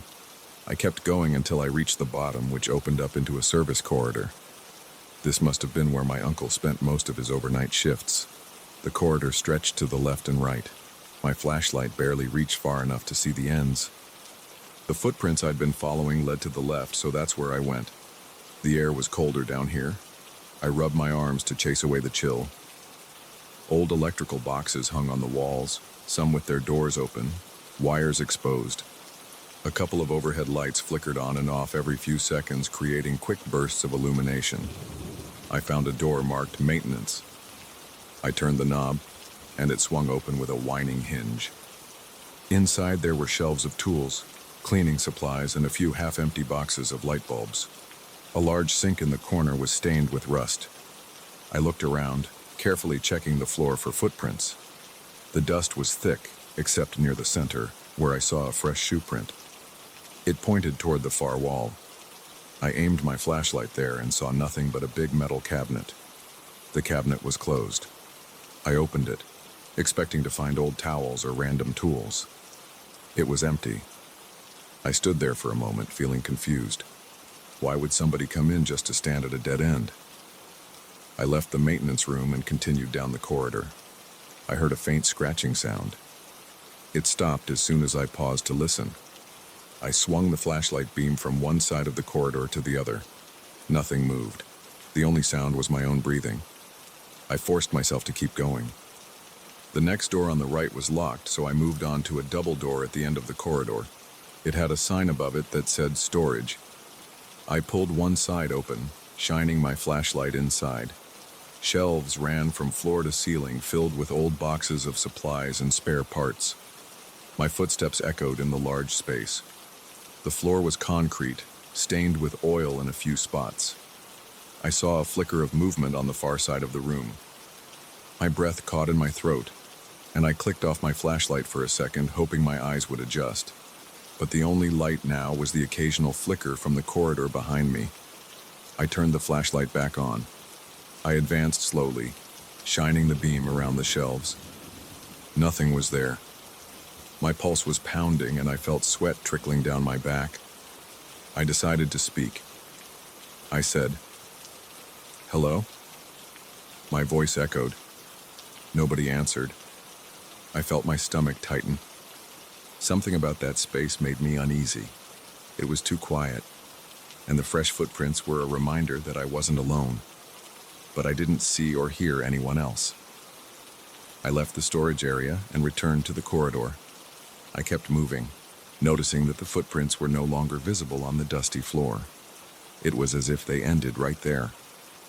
I tried to figure out if I'd missed any side passages or doors. Everything was locked except for those I'd already opened. I felt a strong urge to get out, but I also wanted to check the upper levels. My uncle mentioned that the top floor had a break room with a few offices attached. I retraced my steps to the stairwell and climbed back up. My legs felt tight from the tension. When I reached the lobby again, I realized it was fully dark outside. I could see the moonlight shining through the broken windows. The building was silent, but it didn't feel empty. My uncle's warnings kept running through my head. The wall seemed to close in a bit and my palms felt clammy. I headed for another set of stairs near the lobby. They led to the second floor, which was mostly administrative offices and a large conference room. The conference room door stood wide open. Chairs were scattered around a long table and the remnants of some old projector sat in the corner. There were more footprints in the dust, but these looked older, half erased by time. I walked around the table, shining my flashlight at the walls. There were shelves with binders and manuals. I flipped through one. The pages were filled with technical diagrams and lists of chemical compounds. The edges were brittle, and a few pages fell out when I tried to turn them. A loud clang echoed from somewhere behind me. It sounded like a metal object hitting the floor. My chest tightened. I spun around, pointing my flashlight at the door. Nobody was there. The noise came from somewhere down the hallway. I took a deep breath and forced my feet to move. My heart pounded as I stepped back into the corridor. I saw a metal bucket on its side, rolling slightly on the floor. It bumped into the wall and stopped. My flashlight caught a quick reflection off its surface. I hadn't noticed a bucket there before. It was like it had been knocked off something. I looked around for a shelf or a cart. There was nothing in the immediate area that could have held a bucket. I felt a chill run through my arms. My flashlight started to feel heavier in my hand. I decided I'd had enough. The footprints, the random noises, the unsettling atmosphere, it all felt too close. My uncle warned me, and I had confirmed that the place gave off a bad vibe at night. I wanted to get out before something worse happened. I turned around and headed for the main stairs that led down to the lobby again. As I passed one of the offices, I heard a soft creak. It sounded like a door opening slowly. I aimed my flashlight at the office door and saw it was slightly ajar. I hadn't checked that room earlier. The sign on the door was missing, just a blank metal frame. I pushed the door open with the toe of my shoe. The hinge groaned. Inside there was a small office with a single desk, a chair, and a couple of file cabinets. The dust was thick on the floor. But at the back of the room I saw footprints. They circled the desk, then stopped at the wall. I stepped closer, shining my flashlight around. There was no other door. It was just a blank wall with chipped paint and a few cracks. I felt the hair on my arms rise. I was sure I was alone, but those footprints looked recent.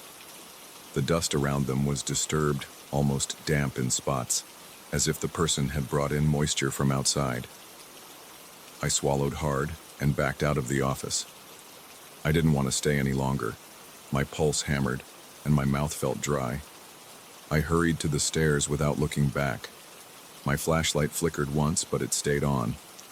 I didn't care to check if the batteries were low. I just needed to leave. Back in the lobby, I made a beeline for the front doors. My footsteps sounded too loud. I expected someone or something to jump out at any moment. My hands shook a bit as I grabbed the door handle and pulled. The same groan echoed through the space. I stepped out into the cool night air and felt relief wash over me. The tension in my chest loosened, and I took a deep breath.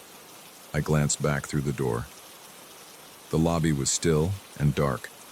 The footprints I'd followed earlier were now barely visible from the outside. I let the door swing shut behind me. The hinges creaked, then settled with a dull thud. I walked across the lot, past the rusted gate, and got into my car. My heart was still pounding, and I took a moment to gather myself. I started the engine and turned on the headlights. As I drove away, I felt a surge of adrenaline leave my body, replaced by a stiff ache in my shoulders. I kept looking in the rearview mirror, half expecting to see someone standing in the road. But there was nothing except empty darkness. Part of me wondered if I'd imagined some of it. But the fresh footprints in the dust were real. The noises were real. That bucket didn't just knock itself over. I thought about my uncle, about the rumors he'd shared. In my head, I could hear him saying, "Some things aren't worth finding out." That night, I got home and locked my door. My clothes were dusty and my throat felt dry. I drank a big glass of water, then sat at my kitchen table staring at the wall. I couldn't shake the sense that someone had been there with me in that building. I still don't know who it was or why they were hiding. Maybe it was just another person exploring. Maybe it was a vagrant who needed shelter. Or maybe it was something else. Something that liked the darkness and the silence of an abandoned place. I'm not sure if I'll ever go back. The memory of those footprints in the dust, leading nowhere, keeps me from making that decision lightly. My uncle used to say, "You'll never find peace once you see what you're not supposed to see." For a long time, I thought he was being dramatic. Now I'm not so sure. All I know is that I went into that building alone and I left alone. But during the time I was inside, I never really felt by myself.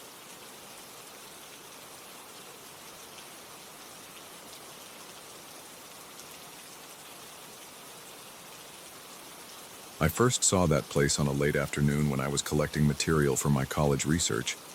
I had heard rumors about an old dorm wing where personal belongings were left behind and never picked up, but I hadn't expected to find anything too strange.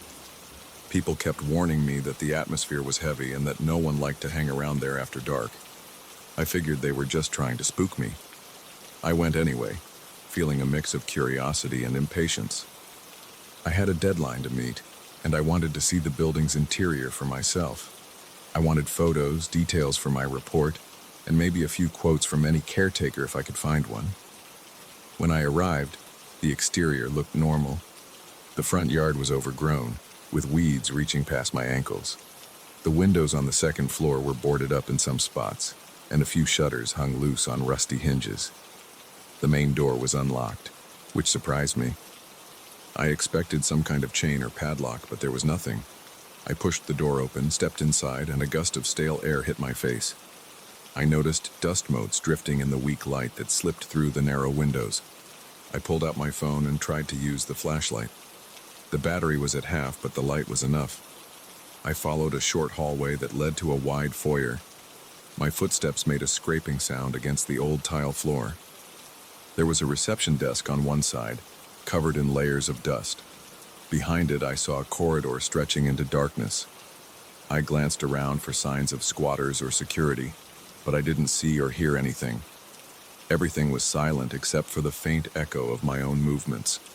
The first room I checked looked like some sort of lounge. There were chairs stacked against a wall and a few tables that were turned on their sides. I saw scattered magazines on a corner table, but they were so worn I couldn't read the covers. The smell reminded me of old basements or attics, where air hasn't circulated in a long time. My nose itched, and I coughed a bit. I kept my flashlight trained on the floor, watching for holes or broken glass. I saw a few roaches scurrying away from the light. I moved back into the main corridor. On the left, I found a set of double doors that opened into a large room lined with bunk beds. Most of the mattresses were thin and looked stained, but the sheets on them were neatly folded. The sheets were worn out, yellowish in places with frayed edges. I found it odd that someone had taken the time to fold them, but never removed them. On top of one of the bunks, I noticed a small metal box. I lifted the lid, and inside were random trinkets, a few hair ties, a broken comb, and some old coins. None of it seemed valuable, but it felt personal. That was the moment I realized the rumors were true. People had left a lot of belongings here untouched. I walked between the rows of bunk beds, shining my flashlight under them. I spotted a couple of shoes with thick dust on them. I saw some small articles of clothing folded in a corner. I avoided touching anything else. I just snapped a few pictures. I didn't want to disturb whatever was left. It felt eerie, and I couldn't explain why. The building was silent, but my heart started to pound a bit harder. I decided to keep moving, see if there was more to discover, and then get out. I didn't want to linger in that dorm area too long. I stepped out into the corridor again, and that's when I thought I heard something. A quick pattering sound like footsteps running. It was a light, rapid noise. I froze, shining my phone light in the direction of the sound. I saw a door at the end of the hall, but it didn't move. My ears were strained, trying to catch any other hint of movement. I didn't hear anything else. I convinced myself it might have been an animal, maybe a stray cat or a rat. I forced myself to keep going. I turned a corner and found another corridor with windows on one side. The glass was so dirty that the outside light barely made a difference. The floor here was covered in debris, small bits of plaster, some broken ceiling tiles, and random scraps of paper. My footsteps crunched on the rubble, and each step made me more anxious. The silence was thick. I felt sweat forming on my forehead and my mouth got dry. I was scanning the corridor for any open door or sign of life. On the right, I saw a door labeled storage. It was slightly ajar. I pushed it open wider and saw metal shelves, mostly empty. A few boxes remained in the corner, all dusty. One box had old notebooks, the pages wrinkled and covered in mold spots. Another had rusted tools. I felt a strange tension in the air, like I was intruding. I still heard nothing, but my nerves were on edge. After a minute, I decided to leave. When I returned to the hallway, I heard a sudden banging noise. It sounded like doors slamming. It was distant, but still loud enough to make my pulse jump. The sound echoed through the corridor, and I instinctively ducked my head, like I expected something to rush at me. Nothing did. The corridor was still. I shined my flashlight back and forth, trying to pinpoint where the noise came from. Was it behind me or did it come from ahead? I couldn't tell. I took a few deep breaths and told myself to calm down. The building was old. Maybe a breeze had pushed a loose door. But I hadn't felt any breeze since I walked in. The air felt stale and still. My legs felt a bit shaky, but I decided to keep going forward. I wanted to look for a caretaker's office or maybe a file room that could have documents for my project. That was my initial goal, after all. I saw another set of stairs at the end of the corridor. The steps were concrete, chipped at the edges. There was a faint overhead light at the top of the stairs. I climbed up slowly, keeping my phone pointed ahead. Each step made a hollow, echoing sound. My breathing was loud in my ears. At the top, I found another hallway, narrower than the one below. The walls here were peeling, revealing an older layer of paint beneath. A few doors lined the left side, each with a small glass window. They looked like offices or administrative rooms. I tried the first door. It was locked. The second door opened with a squeak. Inside, there was a large wooden desk covered in dust, a filing cabinet on its side, and papers scattered on the floor. I picked up one sheet and saw a date from decades ago. It looked like some kind of inventory list, but the ink was faded. I skimmed a few lines, snapped photos with my phone, and moved toward the cabinet. Most of its drawers were stuck or empty. I found a single folder stuffed behind it, but it was falling apart. I took pictures of each page I could make out. Then I heard that banging again, doors slamming. This time it sounded closer, like it was coming from the stairs I had just climbed. My stomach tightened and I broke into a cold sweat. I stopped breathing for a second, just listening. The slamming continued, one door after another, like someone was moving down the hallway, banging doors shut as they passed. Or maybe it was wind somehow gusting through. But the pattern felt too deliberate. I stood still, phone in hand, heart pounding. Then, silence. I waited, counting the seconds in my head. Nothing, no footsteps, no doors, no voices. My hand shook a bit and I realized how tense my whole body was. I exhaled and decided I needed to see who or what was making those noises. Maybe there was a guard trying to scare me off. I left the office and crept toward the stairs. The hallway was empty. The lights overhead flickered. There was a single bulb still working, and it made the peeling walls look even more decayed. I stepped carefully, trying not to make too much noise.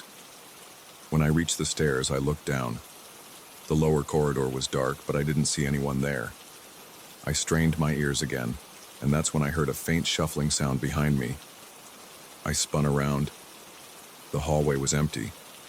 My breathing was shallow. I could hear my heartbeat in my ears. I thought about running out the front door and leaving this place behind. But I reminded myself I'd come all this way for my research. I told myself to suck it up, get a bit more info, and then go. I returned to the corridor, shining my light into each office window. Most rooms were empty or full of junk. I saw overturned chairs, old shelves, broken fans. The further I went, the more I felt like someone was watching me. My shoulders were tense and I kept turning around, convinced I'd see someone lurking. But each time there was nothing, just the flickering light and the stale air. Eventually, I came to the end of the hall. There was a door that looked heavier than the others. The sign on it was faded, but I could make out something about records or archives. This was exactly the type of room I had hoped to find. I tried the handle and it resisted at first, but after I leaned into it, the door popped open. Inside, there were shelves all around, stuffed with binders and boxes. A thick layer of dust covered everything. I stepped in slowly, shining my flashlight along the rows. It looked like the perfect place to find old registration lists or some kind of data I could use in my project. I reached for a box on the nearest shelf. The cardboard felt damp, and it sagged when I lifted it. I placed it on a nearby wooden table, which wobbled but held. I opened the box, flipping through more papers that were brittle and yellowed. Some pages stuck together, and bits flaked off in my hands. I tried to read whatever was legible.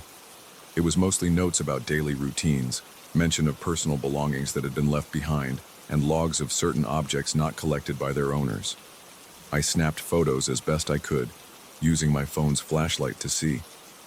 Then I heard a loud crash from somewhere outside the archive room. It was so startling that I dropped a few papers on the floor. I stood up straight, heart racing. The noise had come from the corridor, like something big had been knocked over. I had that awful feeling in my stomach again, like I was about to confront someone or something that didn't want me here. I took a deep breath and walked out of the archive room, shining my flashlight around. The corridor was the same as before, except now I noticed a chair that hadn't been in the middle of the hallway when I first came this way. It was flipped on its side, wheels spinning slowly as if it had just been pushed. My throat went dry.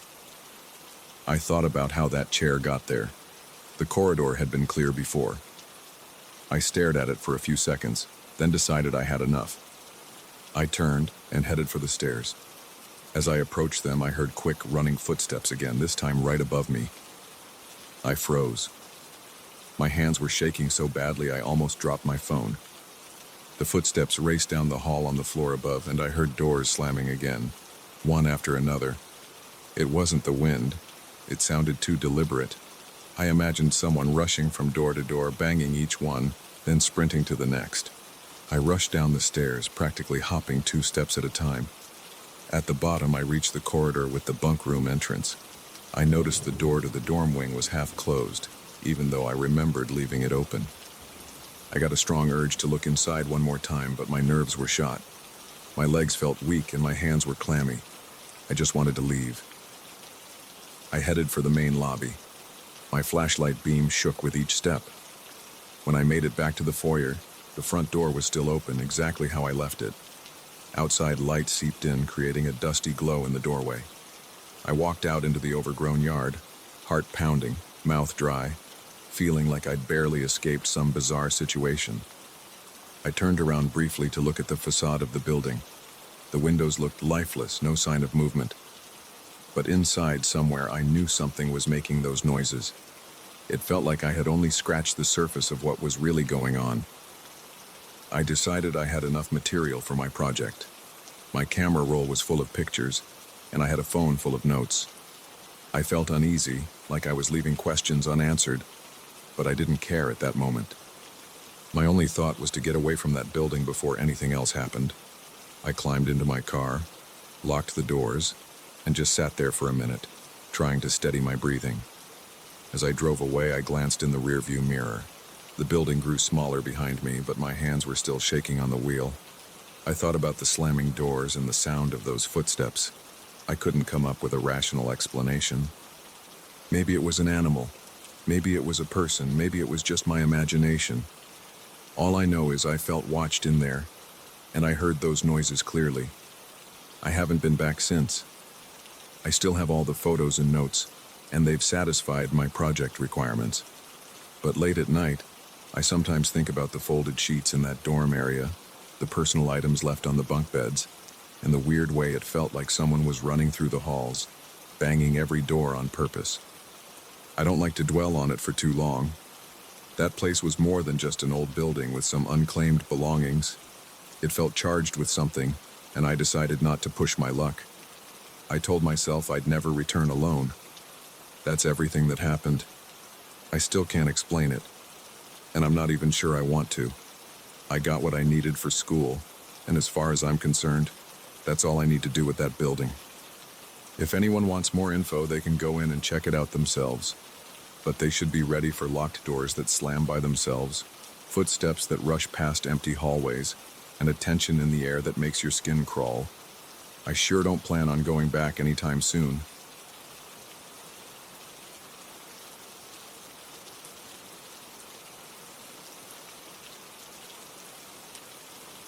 I decided to keep my barbershop open all night because I thought there was a market for people who needed a late cut. I took a chance on it, thinking I'd catch some truck drivers or insomniacs who wanted to feel fresh at odd hours. At first, I liked the quiet. I could sweep the floor, restock supplies, and have some time for myself. But the nights got longer. Sometimes, the place was dead for hours. I'd brew coffee just to stay awake. One night, around 3 in the morning, I was cleaning the mirrors. I looked up and saw a face that wasn't mine. It was an older man with sunken cheeks. He stared back at me, but his expression shifted before I even reacted. My heart thumped. My hands froze on the cloth I was using. Then I blinked, and my own face returned. I tried to brush it off, but I couldn't shake the feeling that something was watching me. I want to be clear. I didn't see shapes in the shadows or hear voices in the walls. This was just a mirror right in front of me. I've looked at my reflection plenty of times, every day in fact. I know my face, my jawline, and the lines around my eyes. The man I saw had deeper wrinkles. His eyes sat back in his skull like he hadn't slept in days. I took a breath, rubbed my eyes, and kept cleaning. Then, around half an hour later, I walked past the mirror to answer my phone. My reflection was there, but it moved too soon. It twitched its shoulder an instant before I turned. That made my skin crawl. My forehead felt damp, and I checked the room behind me. Nobody was there. I paced in front of the mirror, testing it. My reflection moved with me, but sometimes it was half a second ahead. And sometimes it changed. The face looked older, then switched back to mine. I remember my mouth going dry, and I wanted to lock up right then. But I'd decided to do 24 hours, and I felt stubborn about it. I wasn't about to run out of my own shop because of a mirror. I tried to ignore the mirror after that. I stayed in the waiting area, messing with my phone, checking the time every few minutes. I had the TV on low volume. The flicker of the screen made the place feel less empty. A few hours passed, and I considered dozing off on one of the barber chairs. But every time I closed my eyes, I felt a jolt of nervous energy in my chest. My thoughts wandered back to that reflection. I kept imagining that older face, the hollow cheeks, and the way it moved first. I got up and paced around to stay awake. My legs felt heavy. My stomach clenched a bit like I'd eaten something bad. I told myself I was being paranoid. Maybe I was seeing things because I was exhausted. I'd had too much caffeine and not enough real sleep. I forced myself to look in the mirror one more time before sunrise. I didn't see anything strange. I locked up at 6 in the morning when my day shift guy showed up. I went home and crashed for a few hours. When I came back that evening, I told myself I'd handle the night shift again. I wanted to prove I could do it. The first few hours were normal. A couple of guys came in, truckers passing through, wanting a shave and trim.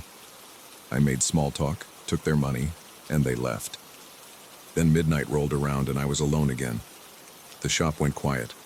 The hum of the fluorescent lights felt louder. I flipped through some old magazines but couldn't focus on any article. I kept glancing at that mirror. I'd catch a glimpse of my reflection out of the corner of my eye and my throat would tighten. My palms got moist. I decided to stand up, face that mirror, and see what would happen. I moved my arms slowly, raising them over my head. My reflection followed, but it was delayed by a fraction of a second. I felt a prickle at the back of my neck like a chill. I waved. The reflection waved back, but its expression looked more serious than mine. I let out a shaky laugh. Then, the reflection frowned. I hadn't frowned. My face felt neutral, a bit nervous maybe, but not a frown. Seeing that expression made me step back. My heartbeat thudded in my ears. I turned away. I wiped down the counter. I reorganized my scissors, combs, and razors. I checked my phone, hoping someone would text me, but there was nothing. A single car passed by outside, and its headlights flashed across the shop window. I watched the lights slide across the wall. Then I glanced at the mirror again. I saw the older man's face. He had a short beard that looked patchy. His jaw was set in a tight line. I could see the wrinkles on his forehead. He didn't mirror my posture. I was standing with my shoulders hunched, but he stood rigid, staring forward. I wanted to look away, but my eyes stayed locked on him. My chest felt tight, and I could sense my pulse in my temples. Then he twitched his head, like he was looking at me from the inside of the mirror. It looked unnatural. He leaned toward me, and I stumbled backward. I almost tripped over the footrest of one of the chairs. My breath caught in my throat. Then my phone rang. I jumped so hard I nearly dropped it. It was my friend calling just to chat. I tried to act calm, but my voice sounded shaky. I told him the shop was quiet and I was tired. He asked if I wanted company, but it was almost 2 a.m., and he lived across town. I said I'd be fine. I hung up and felt a wave of regret. Maybe I should have let him come by. I felt alone, like the room was pressing in on me. I glanced at the mirror. The face was gone. My normal reflection was back. My shoulders eased a bit. I felt silly, but I also felt uneasy. I locked the bathroom door from the inside, forcing myself to use the main mirror as little as possible. I brewed another pot of coffee and tried to stay near the front of the shop. Around 3 a.m., I heard a faint scraping sound. It came from somewhere near the back wall behind the mirror. I set my coffee down. My hands were shaking. I grabbed a flashlight from the drawer and walked over. There's a small maintenance closet back there. I opened it and shone the light inside. Nothing was out of place. The sound stopped. My spine tingled. I rubbed the back of my neck and tried to swallow the lump in my throat. Then I closed the closet and turned around. The mirror was right there, reflecting the beam of my flashlight. I saw my face in the circle of light, but my reflection had those hollow eyes again. I swear I felt my heartbeat shift. My fingers felt numb. I let out a low grunt like I was about to yell, but held it in.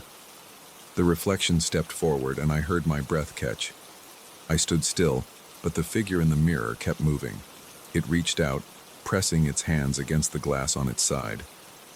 I didn't see any shift in the real world. The mirror itself didn't move.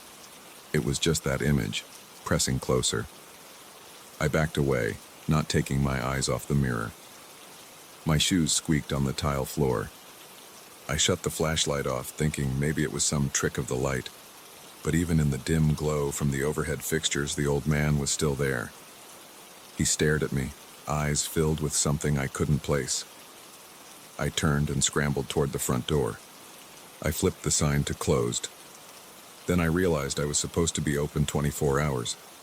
But in that moment, I didn't care. I locked the door and sat on the waiting bench, arms folded, trying to calm down. My breathing was shallow and my legs felt twitchy. The adrenaline buzzed in my body, making it impossible to sit still. I checked the time on my phone, 3:30 a.m. I had a couple of hours until sunrise. I decided to wait it out. Maybe sunlight would chase away whatever this was. I stared at the mirror from the waiting area. The figure disappeared. I saw my normal reflection, even from that angle. That made me question my own mind. Could it be exhaustion? Could I be hallucinating? I rubbed my eyes hard. They felt gritty. I realized I hadn't had a proper night's sleep in weeks. My hands were stiff from gripping the arms of the bench. I tried to distract myself by tidying up the front counter. I counted the cash in the register. But every few seconds I found myself glancing at the mirror. For a while it stayed normal. At around 4, my eyes felt so heavy that I decided to lean back on the bench and just rest them. I set my phone alarm for 5 so I wouldn't oversleep if any customer walked in. I must have dozed off. I snapped awake to the sound of something tapping on glass. It was a light, rhythmic tap, like a knuckle on a window. I checked the front door. Nobody was there. Then I realized the noise came from behind me, from the mirror. My arms tensed, and I turned around. The older man's face was inches away from the glass, like he was inside the reflection trying to get out. He tapped again. I jumped up. The hair on my arm stood up. I felt my stomach flip. I wanted to shout, but no sound came out. The tapping was steady. He moved his mouth. I couldn't hear any words, but I saw his lips moving in quick bursts. It looked like he was muttering something or calling me to come closer. I didn't budge. My heart pounded so hard I thought I might pass out. Then the tapping stopped. He pressed his hand against the glass on his side and tilted his head, watching me. I didn't know what to do. I grabbed my phone and went to the restroom. I sat on the toilet lid with the door locked and tried to catch my breath. My fingers were trembling. I stared at the tile floor, focusing on the cracks. I told myself to wait for the sun. I'd already closed the shop, and nobody was likely to come in now. I could survive another couple of hours. The mirror in the restroom is a small one above the sink. I was afraid to look into it. I caught a glimpse of my reflection. It was just me. My eyes had bags under them, and my skin looked pale, but I still looked like myself. I stayed there for about half an hour, occasionally pressing my ear against the door to listen for any sounds. I didn't hear anything else. Finally, I crept out, scanning the barbershop. It was quiet. The main mirror looked normal again, just a piece of glass reflecting the chairs, the supplies, and me. I approached it slowly. My reflection matched me perfectly. My heart was still racing, but I felt a bit calmer. I wiped my forehead, noticing how sweaty I was. I flicked off half the lights and kept the ones near the front door on. Then I paced until sunrise. When daylight finally crept through the front windows, I felt safer. The tension in my shoulders loosened. The reflection stayed normal. I unlocked the door, turned the sign around to open, and waited for the day shift guy. When he showed up, I told him I needed some rest. I didn't explain what I'd seen. I just said I was feeling rough. I left him in charge and drove home. Even in my car, I couldn't stop glancing at the rearview mirror to check my eyes. I kept expecting to see that older man's face again, but it didn't show up there. I got home and tried to sleep, but every time I closed my eyes, I saw his face. I felt anxious, my body tense, my feet kicking at the sheets. After a few hours of restless dozing, I got up. I considered skipping the night shift, but I felt like I had to face it. It was my shop, and I didn't want to abandon it. That next night, around midnight, a single customer came by. He needed a shave. I tried to act normal. I joked with him about the late hour, and he said he was passing through town. He didn't notice anything weird about the place, so I relaxed a bit. After he left, I stood at my station, cleaning up the loose hair. I avoided eye contact with the mirror, but the urge to check grew stronger. Finally, I looked. I saw my face, but for a moment I thought I caught a flicker of that older face. My heart gave a hard thump. Then it was gone. I took a step back and inhaled slowly. My brain felt like it was on high alert, scanning for the smallest movement. The fluorescent lights buzzed overhead. I could hear my own breathing echo in my ears. A faint drip came from the sink, so I tightened the faucet. Every noise felt amplified. Hours passed without the mirror changing again. I sat in the waiting area, crossing and uncrossing my legs, tapping my foot. I drank too much coffee. My stomach churned. My eyes burned from lack of sleep. Around 3, I heard a squeak from the barber chair. I froze. The chair hadn't moved on its own before. I walked over and inspected it. Nothing seemed out of place, but I felt a chill in the air. I looked in the mirror. The older man's face returned. My chest tightened again. I clenched my fists. He was just watching me, not tapping, not moving his mouth. My reflection was nowhere to be found. I only saw him. I found myself stepping closer, even though every muscle in my body tensed up. I stared at him. He stared back. I could see the lines in his forehead, the twitch in his left eye, and the stubble on his chin. I wanted to speak to him, but I didn't know what to say. I wanted to ask him why he was there, but my voice caught in my throat. My mind felt blank except for a strong rush of fear. Then, without warning, he lifted his hand and pressed his fingers to the glass. I felt my pulse hammering in my wrists. He lifted his other hand and placed it on the glass too. My reflection's seat was absent. He was standing in my place. Then, in a jarring move, he stepped back and disappeared. The mirror showed only the shop behind me. I saw my own shape again. My heart was pounding. I backed away and sat down hard on the bench. I spent the rest of that night watching the mirror from a distance. My eyes felt strained, but I stayed vigilant. Sunrise came slowly. When light finally washed over the front windows, the older man didn't appear again. My relief was temporary. Each night I returned to the barbershop, and each night I braced myself. Sometimes the reflection is normal. Other times, I catch a glimpse of that older face or a slight delay in my movements. I can't predict when it happens.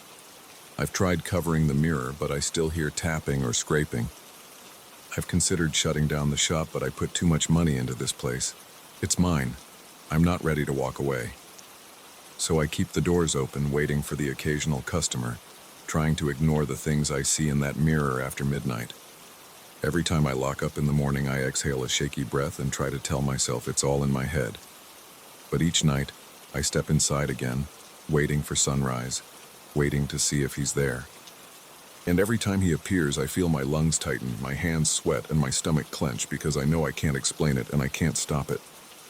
I just watch him and he watches me, and that's how it goes until dawn.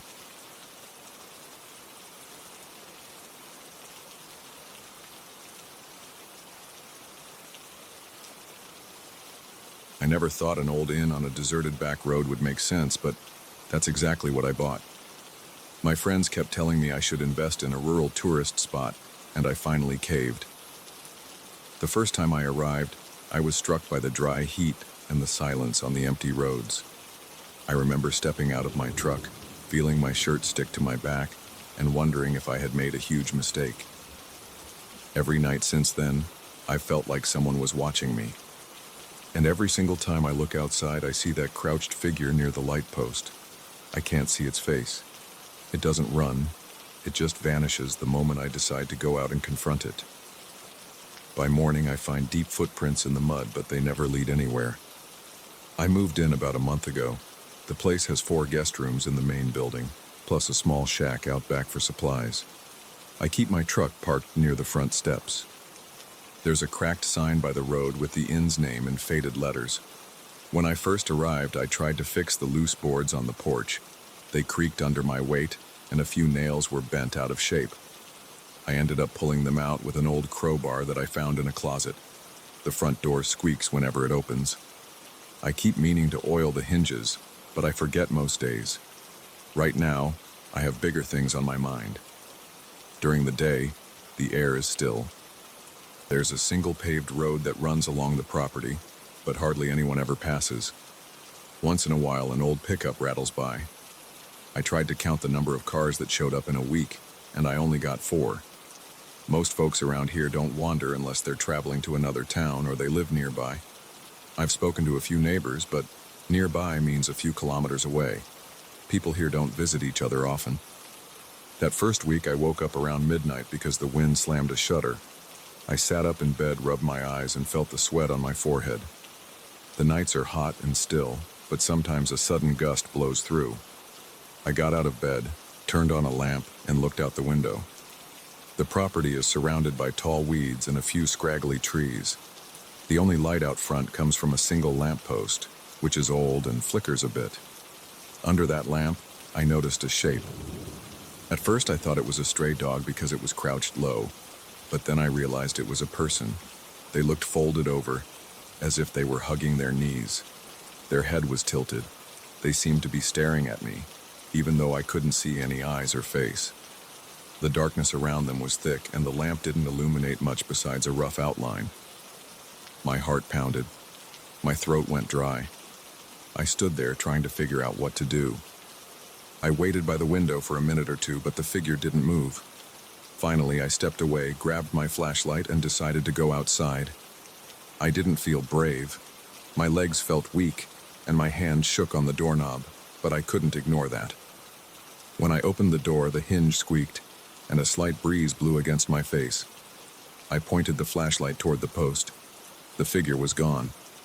The patch of ground below the lamp was empty. There were no footprints that I could see at first glance. I walked out a bit farther and scanned the area. Nothing. There was only the soft hum of the lamp's electrical buzz. My heart pounded in my ears. I swallowed hard and felt my pulse in my throat. Eventually, I went back inside, locked the door, and pushed a heavy chair against it. In the morning, I stepped outside and decided to check the ground again. There had been a light drizzle before sunrise, so the dirt was soft. Sure enough, I found footprints deeper than mine, pressed into the wet mud near the post. It looked like the person had been standing or crouching in the same spot all night, but there was no clear path leading away. It was as if someone had jumped and landed there, then vanished. That second night, the same thing happened. I was in the small living room after dinner, checking the few supplies I had. I remember checking my watch and seeing that it was past 11. The wind was blowing outside.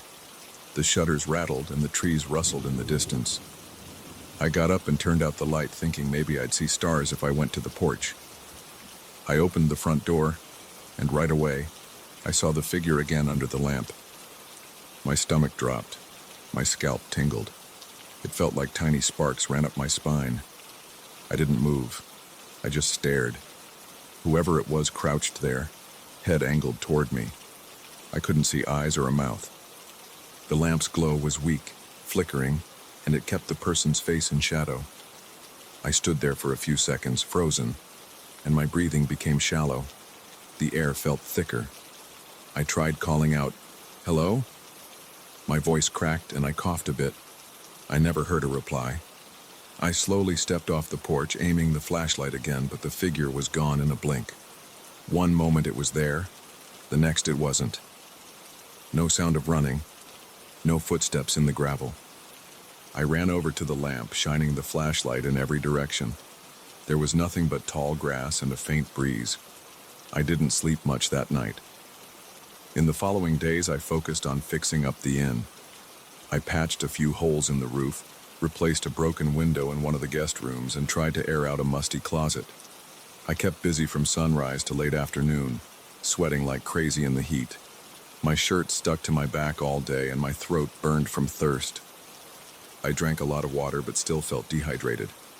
Sometimes I heard the wind whistle through gaps in the walls. Sometimes I heard the distant rumble of an old truck passing by. But most of the time it was just quiet. At night, I stayed alert. I told myself I'd catch whoever was messing with me. I set up a small chair near the front window so I could watch the lamppost. I used a lantern and turned off the main lights in the room, hoping to stay hidden. I sat there with my knees bouncing, heart pounding whenever the wind blew. After a while, I started to feel stupid. I thought maybe it was all in my head. But around midnight, I saw movement. My heart jumped, and I gripped the windowsill so tight that my knuckles hurt. The figure appeared, hunched under the lamp. Even from the window, I could sense its stare. The hair on my arm stood up. My forehead was damp with sweat. My breathing turned shallow again. I forced myself to get up, but the moment I grabbed the doorknob, I heard a rustle. I looked back, and the figure was gone. Gone without a sound. I started to worry about my own sanity. During the day, I found more footprints outside, always in that same spot. Some nights I woke up covered in sweat, convinced I heard scratching at the window. I'd rush over, yank the curtain aside, and see nothing. Then I'd check the porch, check the lamppost, check around the bushes. I'd never see anyone, but I couldn't shake the feeling that someone was out there watching me. My stomach turned to knots every evening. My hands trembled when I locked the doors. I felt like an idiot, locking myself in. It's a small town, not exactly known for crime, and the roads are empty. But it was the only way I could rest. On the 10th day, I drove to a small hardware store about 20 kilometers away. The road was dusty, and my truck rattled a lot. When I got there, I picked up some motion sensor lights and an extra padlock for the storage shed. The place was run by a guy named Teodoro. He noticed I looked tired and asked if I was all right. I shrugged and said I was just adjusting to rural life. I didn't want to explain the figure. It sounded ridiculous. I paid for my stuff and drove back. That evening, I installed the motion sensor lights around the yard. It took me a while because I'm not great with wiring. I only got them partly set up before sunset. Then I walked out to the lamp post and checked the base. I found a few chips in the cement and some rust on the metal. I placed a sensor light near it, pointed toward the house. My plan was to see if it triggered when the figure showed up. By midnight, I was exhausted. My back ached from working. My legs felt stiff. I collapsed into a chair by the window, munching on a piece of bread and sipping water. It was pitch black outside except for the lamppost and the faint glow of the moon. The motion sensor lights were off, waiting to detect movement. I almost dozed off, but a flicker caught my eye. My breath caught in my throat. The figure was there again, crouched under the post. I waited for the motion sensor to kick in. It didn't. The figure just knelt there, staring. My chest tightened and my palms were clammy. I could hear my own heartbeat in my ears. I stood up, walked to the front door, and stepped onto the porch. My heart hammered so hard I thought it might burst. I clicked on my flashlight. The figure stayed in place for a second. Then, as I aimed the beam directly, it vanished. In that exact instant, the motion sensor light flicked on, flooding the area with bright white light. I ran down the steps and scanned every angle. Nothing. I felt the tension in my shoulders. The only sound was the buzz of the sensor light. I circled the lamppost looking for footprints. I saw the same deep impressions in the dirt. They looked fresh, but there was no pattern leading away. I kicked the dirt in frustration. It felt sticky from the slight humidity. I looked up at the stars, trying to calm my breathing. Eventually, I went back inside. Later that week, I tried setting up a camera by the window. It was an old digital camera I'd used for vacations. I put it on a tripod, aimed it at the lamppost, and pressed record. I sat next to it for hours. My eyelids grew heavy, and I fought to stay awake. Around 2 in the morning, I snapped out of a light doze and checked the footage. I rewound it a bit and saw the faint shape of the figure for only a moment. Then it vanished. The camera didn't pick up any details, just a dark blob that seemed to kneel in the shadows. I decided to approach a local after that, someone who might know the history of the area. I found an older man named Geraldo in a nearby house. He was friendly enough, but when I asked if he'd ever seen someone on the roads at night, he just shrugged. He said people around here mind their own business. He mentioned that sometimes drifters pass by, but they usually knock on doors or ask for a ride. I asked about footprints that lead nowhere. He shrugged again. I couldn't tell if he was hiding something or if he just thought I was imagining things. He offered me a small cup of coffee, and we chatted about the weather and the dryness. Then I drove back to the inn. Now it's been over a month, and the nightly visits haven't stopped. Every single night, around the same time, I see that shape under the light. When I open the door, it disappears. During the day, I check the dirt and always find those footprints. Sometimes I feel a chill in the air despite the heat. My appetite is gone most days, and I'm tired from lack of proper sleep. I've started to question my decision to stay here. The inn isn't ready for guests, and I'm not sure it ever will be if this keeps up. I'm sitting in the kitchen right now, writing this down to keep my head straight. The wooden chair is uncomfortable, and I can hear the old fridge humming in the background. My eyes drift to the clock on the wall every few minutes. It's almost midnight. The windows are closed, and I locked the front door. I can still see the lamppost through the small window over the sink. The light flickers sometimes, sending faint shadows across the yard. My hands feel shaky. I can sense a twist in my gut. The night air outside is dead silent. Not even a breeze rustles the bushes. My mind is stuck on the image of that crouched figure. I remember its posture, the way it seems to stare even without a visible face. I can't think of a reasonable explanation. I don't talk about it with anyone because I don't think they'd believe me. But I know what I see. I know the footprints are real. I tried calling my friends, the ones who convinced me to buy this place. They told me to hire a guard or install better fences. That isn't so easy here. The land is wide, and I'm already stretched thin with expenses. I can't afford a full security system. And even if I did, I'm not sure it would stop whatever is happening. I wonder if I'll ever get used to this. I wonder if I'll ever see the figure's face. Part of me wants to give up and leave, but then I think of the money I've put into this place. I've got too much pride to abandon it now. I turn off the kitchen light. I move to the window, pressing my face close to the glass.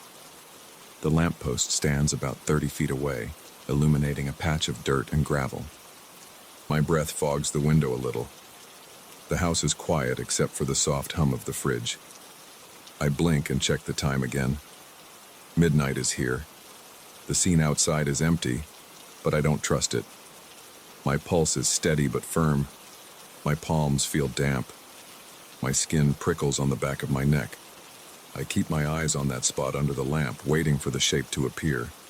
Suddenly, there's a flicker in the light. My chest tightens. I see movement. There it is again, crouched and silent. My heart pounds so hard I can feel it in my ears. My throat goes dry. I consider opening the door, but my knees feel weak. I stand there, stuck between fear and curiosity. I squeeze the windowsill. The figure doesn't budge.